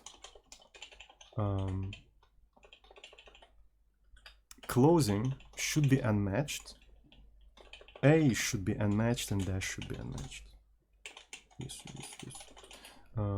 Let's go to the compilation, and we forgot a semicolon in all of the places in here, of course. Okay, that seems to be working. So what's the other goofy ass case? One can remove the special meaning of question mark, star, and this by preceding them with backslash. Or we need to have escaping. Holy shit. Okay. Or in case this is the part of the shell command, enclosing them in quotes. Oh, okay. So in case of a shell, that's fine. Between brackets, these characters stand for them. Oh, okay. So that simplifies everything. All right. So I thought on top of just handling everything as we usually do, we also need to escape everything in all of these, cases and stuff like that. But it's only for things outside of the brackets. Inside of the brackets, like. Yeah, inside of the brackets it doesn't matter, because inside of the brackets you have your own mechanism of, escaping everything. So yeah, it should be fine. Okay, goofy ass 70s Unix people. I don't know. Can we do something like those matches for? This is actually a good test case. Let me see. We can check for that. I'm pretty sure we can check for that. So it should match this thing. So this is matched. Then this thing. And then backslash. So since we're on C, we have to do this kind of thing. So that matches all of these three. But I forgot something. I forgot the star of the show. I forgot the star of this show. And then this one is unmatched. This one isn't matched. Something went wrong. Yeah, because I forgot to escape some of these things. That's important. Seems to be working. Seems to be working. That's pretty cool. So we probably need to add the escaping. So essentially, we have to do the escaping on a higher level. Right, so all of that logic is inside of the brackets. All right, so we have 51 lines for handling the bracket logic. Even though we implemented the question mark and star very easily, the brackets, they're goofy as brackets. So and maybe I still have some problems in here, but I mean, so the test cases show otherwise. The test cases work. The test cases work. So one of the special characters that we probably want to handle at the top level outside of the brackets is backslash. In case of the backslash, essentially, we just skip that specific pattern. And this one is interesting. If the backslash is at the end, it's an unfinished escape sequence. So maybe in this case we have to throw some sort of error. So basically a pattern equal to 0, just return global syntax error, right? Otherwise, we kind of want to repeat this thing in here. But what if we just fall through? The very thing that I was complaining about earlier is actually useful for this kind of case. Yeah, look at that. But I mean, usually if you rely on fall through, it is very important to document that, right? Just like indicate, because when you're just briefly looking through the code, it might not be obvious that some of the cases fall through. So it's very important. And this is why modern languages, they by default do not fall through unless you explicitly say that you want to fall through. Because in the majority of the situations, you don't want to fall through, but sometimes you do. There is less situations when you want to fall through than there is when you don't. So that's why falling through has to be explicit, and a lot of modern languages actually acknowledge that. Language like Go, for instance, like Go, it like cases don't fall through, but there is like a keyword like fall. I think it's literally fall through. Right, and it's a long one, so you basically confirm, yes, I know what the fuck I'm doing, please fall through. Right, so essentially escaping, if we encounter backslash, we go there. If it leads to the end of the pattern, it's a syntactical error, so you didn't finish escape sequence. And then we fall through and we handle it as like literally, right? So we handle the syntax thing literally. So let me see if this still works. So we forgot something in here. What the hell is going on? Did I make silly ass goofy scheiße yet again? So function, oh my god, it's one of the situations when I fucked up the curly braces and now it is not obvious where. Oh yeah, of course. Thank you, C compiler. Like, you forget one curly brace somewhere here and like, what?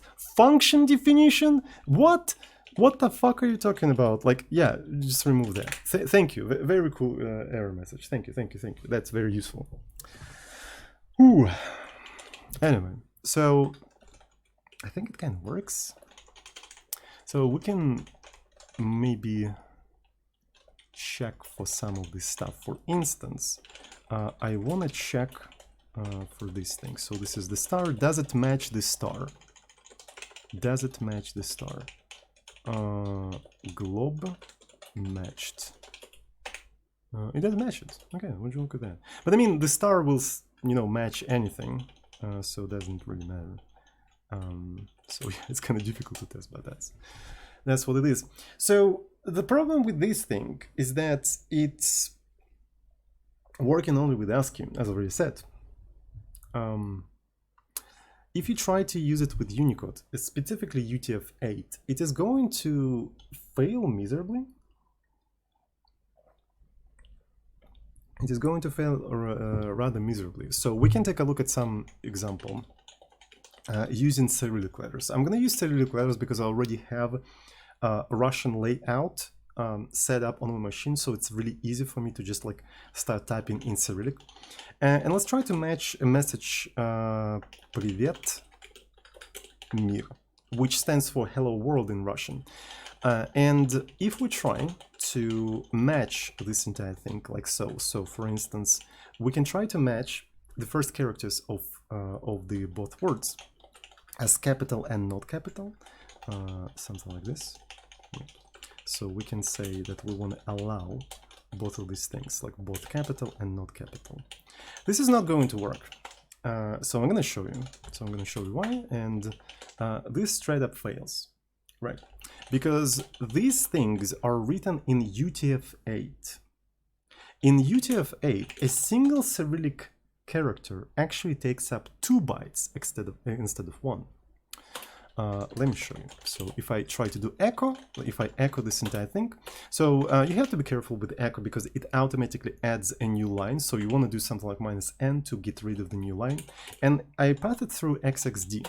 You will see that it's actually 2 bytes. So this is how Cyrillic is encoded. Right, so, and if you take a look at any of the ASCII letters, it's usually 1 character, but this one is 2. So because of that, if you are not aware of UTF-8, you will see 4 characters in here instead of 2. So for our naive implementation of glob, this is in fact 4 bytes, and obviously it doesn't match, right? So maybe the first byte of this character matches, but then the second one just doesn't because we already skipped the pattern, so it kind of falls apart. Like the entire thing kind of falls apart. So what we need to do, we need to maybe decode UTF-8 into UTF-32 and change our entire algorithm to work on UTF-32. Implementing UTF-8 encoder is kind of like, I don't want to do that, so I'm going to put it outside of the scope of today's stream. I've done that before in my previous streams, right? It's not particularly difficult. I think Tom Scott had a pretty cool video on UTF-8, I don't remember, so let's actually try to maybe search for that. Right, on YouTube. So let me see. So because it's rather straightforward, like you can explain it on a piece of napkin. Right, so, and let me just see Tom Scott UTF-8. Tom Scott UTF-8. Character symbols and Unicode miracle. Yeah, it is miracle, right? So because it's a very interesting situation. It's just like we kind of got lucky that it worked out. So yeah, I'm gonna put that in the description for anyone who's interested because I think it's kind of interesting. UTF-8 decoding by Tom Scott. It's a really cool video, really recommend it. Right, so it's kind of outside of the scope, so I'm gonna just like use existing code.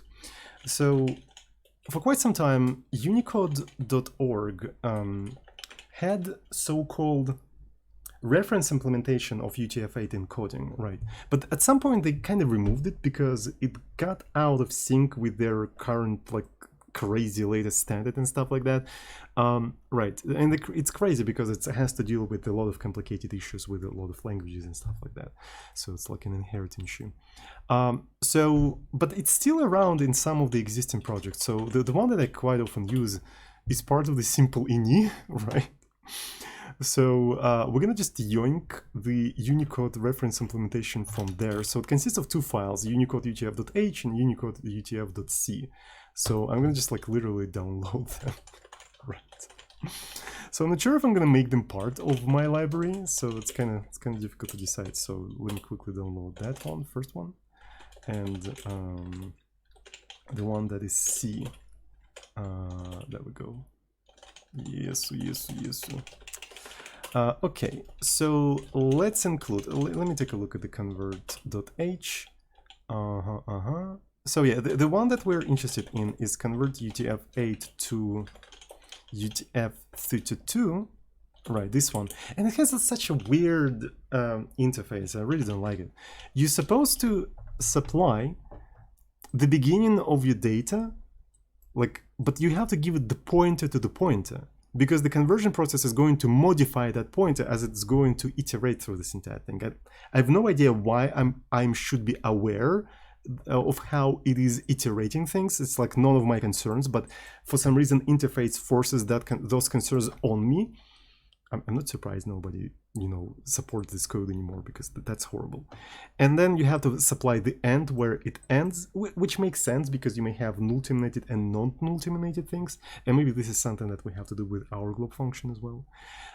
Right, and yeah, so you also have to allocate enough data to feed this entire thing in there. And if it doesn't feed, it's going to return use like a source or target exhausted or something like that. You have to keep track of that, and it's really finicky. It is rather finicky, but it is what it is, and it isn't what it isn't. So let's actually try to use that. So what I'm gonna do, I'm gonna disable all of the code below, like so, and we're gonna call to this function. So we're gonna have our message, some here, which is going to say Привет, мир. I'm supposed to put comma in here, actually. And let's try to decode that somehow. So I want to keep track of the length of the message, right? Because I know that if I allocate exactly n integers, 32-bit integers, it's going to fit in there, right? Because you're not going to have more Unicode points than you have bytes within the encoded UTF-8, so that should be fine. So let me do something like uint32 message malloc. Right, and let's just go ahead and allocate this thing. I might as well just do something like message multiplied by n. So, and since we are working with null terminated, maybe I want to do +1 just in case, right? So, and of course, if we couldn't allocate anything, that's like your problem. Just go buy more RAM, lol. All right, so it has to be not equal to null. I keep forgetting about that. Let's also zero initialize this entire thing. Size of message multiplied by n+1. So as we filling this entire thing, it is going to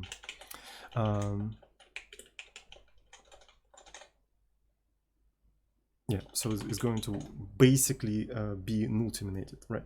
So as the conversion process fill up the entire thing, it's not going to fill until the end because we have an extra byte. So it's going to end up being null terminated Unicode string, right? So that's basically what I'm trying to achieve in here. Okay, so I have to provide the source, and I can try to just put message in here, but I have to provide the pointer. And I think this is not going to work because UTF-8, specifically in here, is unsigned character. It expects unsigned character. So let's actually basically cast that pointer to that. Right. And the end, we can say that end is message plus n. Right, so that's the end. This is where it ends. We're going to put it like that. So the next thing, we have to provide the message, right, the message. And we also have to cast this entire thing. We have to be really careful because it is going to modify our pointer. So we're going to lose the end of the message. So here, I already call it a message, so it kind of conflicts with this name. So maybe what I want to do in here is actually maybe rename it to out. I think renaming it to out is going to be better. So this is just out. This is the message and this is out. So I'm going to lose the beginning of the message. So maybe it would make sense to have the second one, which is going to be something like out end. And initially it points at the out and we're going to put end in here. So we're going to still preserve the beginning of the message. So that's kind of important, I think. And the target end is basically out plus n. So that's a weird ass API, seriously, right? Because at the end, this thing is going to point at the end, and you also have to provide the end. So it's just like conversion flags. So what's up with the conversion flags? So strict conversion, lanyard conversion. So by default it is 0. So maybe we're going to just do 0. So it's going to be strict conversion by default. And then we're going to have some results in here. And if so something is really weird in here, but whatever. If result is not conversion OK, we have to say bruh, Why do you want to do it like that? What's wrong with me? Printf error could not decode UTF-8 for whatever reason. And we're going to return 1 in here. And let's go ahead and try to maybe print the message. We know that we have like, we don't really know how many of them we have. Actually, we do. Right, we know that the actual length of the message is out end minus out. Yeah. And then we can quite easily do something like 0 less than m plus plus I. And let's just go ahead and print the entire thing. Printf. So u. And so what we're gonna do? So it's gonna be out I. Right, is it going to do the thing? Hopefully.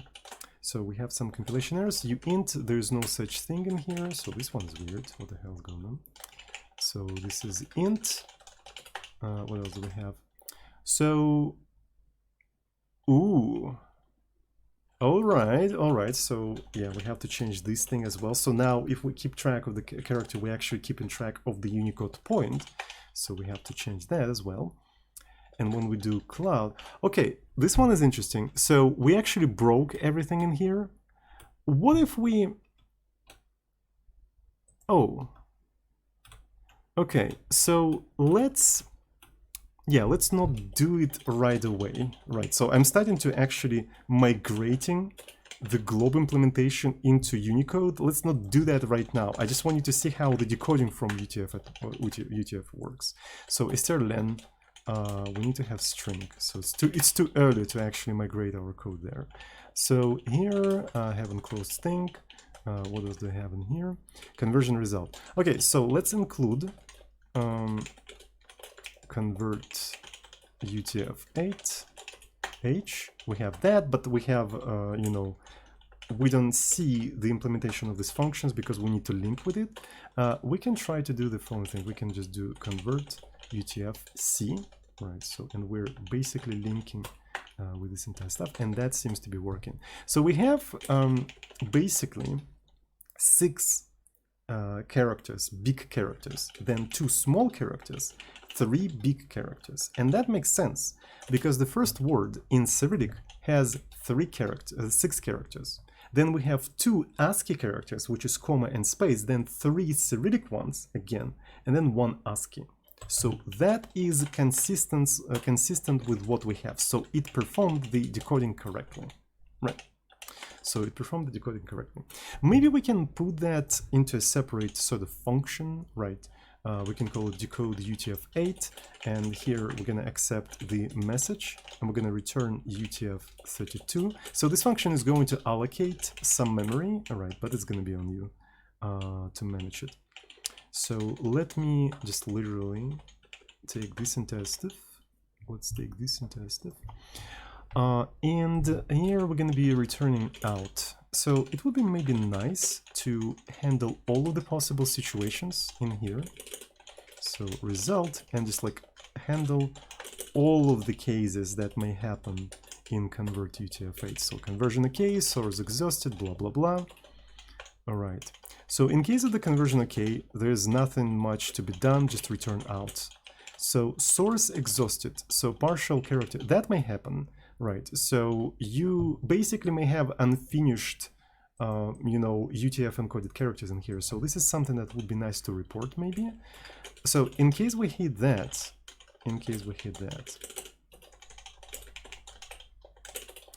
we may want to free the memory that we allocated so we don't leak anything, return null.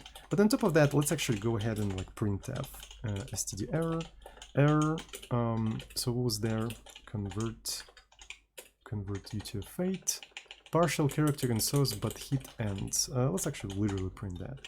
So target exhausted. This, I think, is not something that should happen because we allocate as many characters as we have bytes, and you're not going to have more characters than you have bytes because usually UTF-8 adds more bytes per character. So if you just allocate the same amount of bytes, you may not use everything, but you're never going to run out of that, So I think this is straight up unreachable situation. So here I'm gonna just put unreachable. So I don't think it is going to happen. And here, this is illegal. This is something that we can. I think my indentation broke completely. I have no idea what Emacs is fucking doing. It's just, oh, I think I know what the fuck is going on. It has some tabs in here. That explains why it was going crazy with indentation. Okay, so that makes sense now. Oh my. Okay, so where is the decode? I can't see it. Okay. Source illegal.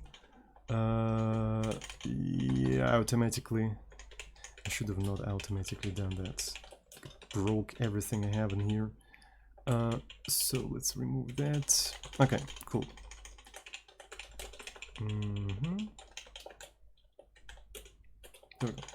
So source illegal, we may want to report that as well. What do we have in here? Source sequence is illegal malformed. So let's put that and stuff in here. Okay, so that's fine. This one, I'm not sure if it's something we have to handle, but I mean, it's C, it's better to just at least put unreachable in here. At least. So, okay.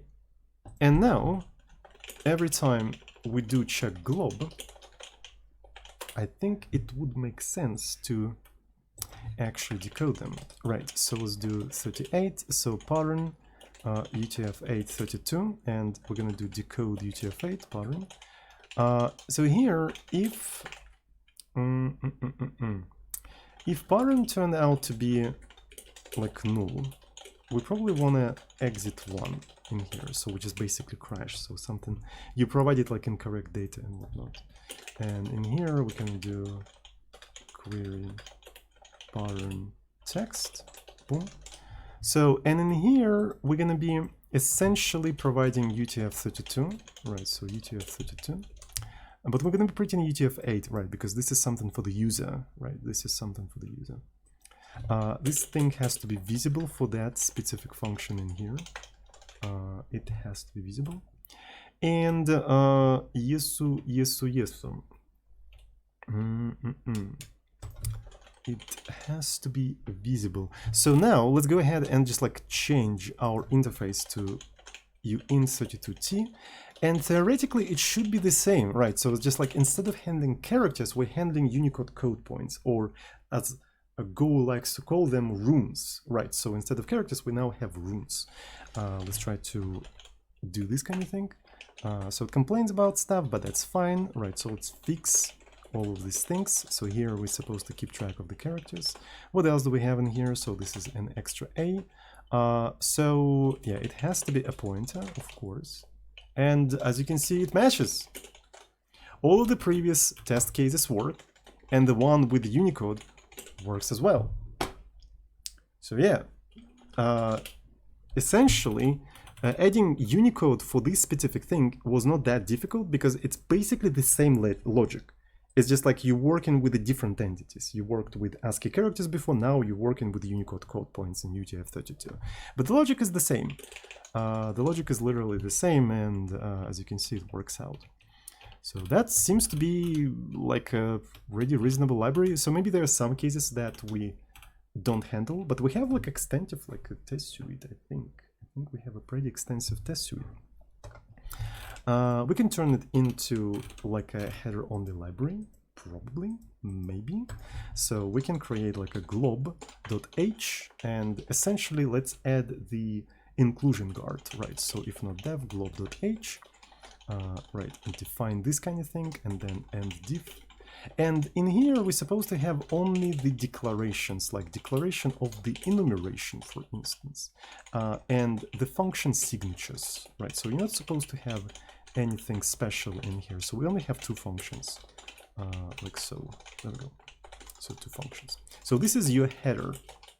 But header-only libraries, they're supposed to act like both headers and C files simultaneously. So this thing is supposed to act like a C file when you define a macro glob implementation. And put and if glob implementation. And in that case, this file should contain all of the implementations for these functions. There we go. So I'm going to put this thing in here. I'm going to put this thing in here. There we go. And I can include glob.h, and if I try to compile it, as you can see, it complains about not having glob result display, because now by default header-only libraries act like headers. You have to explicitly say, okay, act like a C file as well, and only then they will work.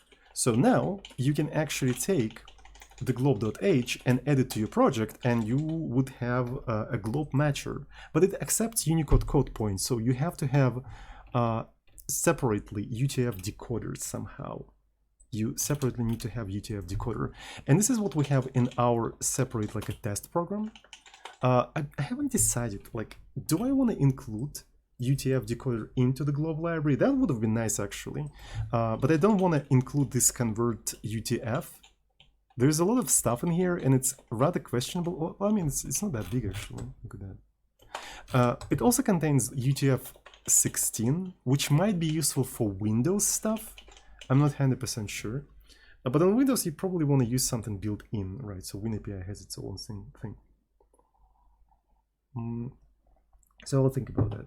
So essentially, yeah, this is basically the library that we have. So I have a couple of weird stuff in here, but yeah. So glob.h is the main library, and main.c is the test. So maybe this is what we have to call it. Let's actually call it test, right? So we're testing maybe test glob. There we go. So in here, when we're actually building test glob, right? So, and that's basically a repo that we can publish already. So let's actually choose the license. Let's choose the license. It's gonna be MIT license. So, and yeah, so we can put a readme.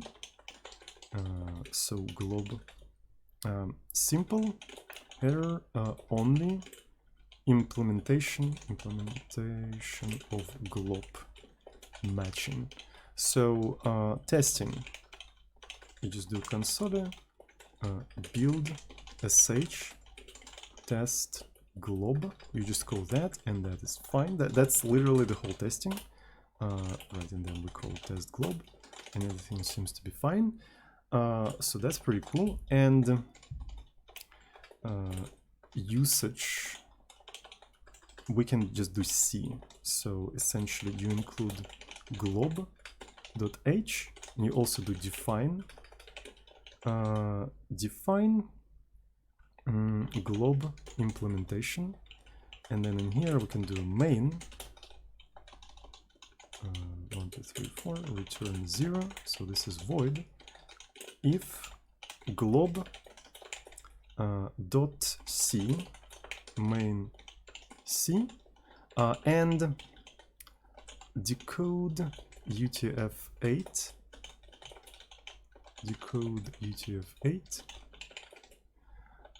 and if it is matched, we're gonna say okay.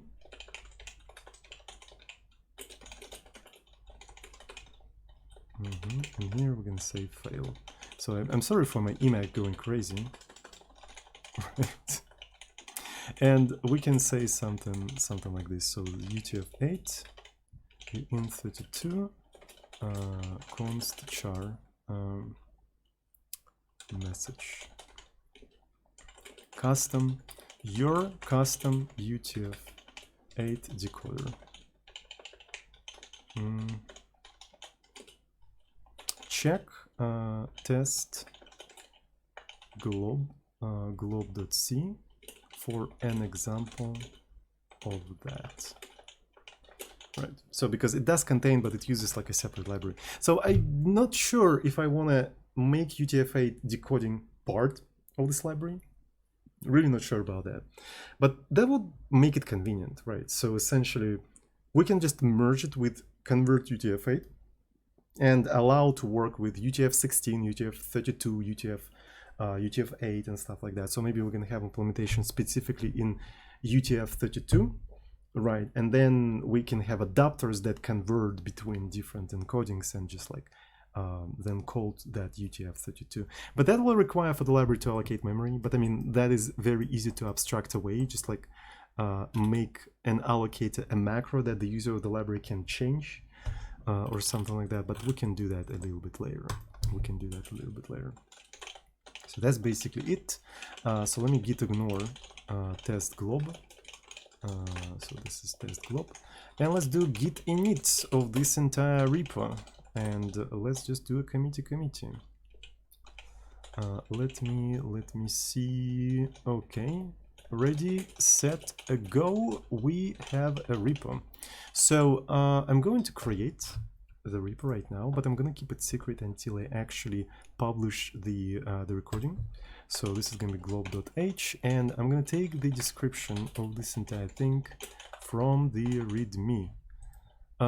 Okay, so it's gonna stay private. Create the repo. Don't tell anyone until this repo. And we're gonna just do add origin. Yep, glob.h, and let's push that right into the repo. So, okay, go. Yo, look at that. So we just created a new header-only library, and it even has tests and stuff like that. Isn't that cool? And we even developed it in TDD style. At some point, we actually first implemented the tests and then implemented the thing that passes the tests. We definitely need more tests because I'm pretty sure I didn't handle all the situations. Yeah, so that's pretty cool. So let me put this thing in the description for anyone who's interested, right? So so this is not a perfect implementation by any means, right? So it's not perfect implementation by any means. It's probably slow, it's probably buggy, but I mean, it works.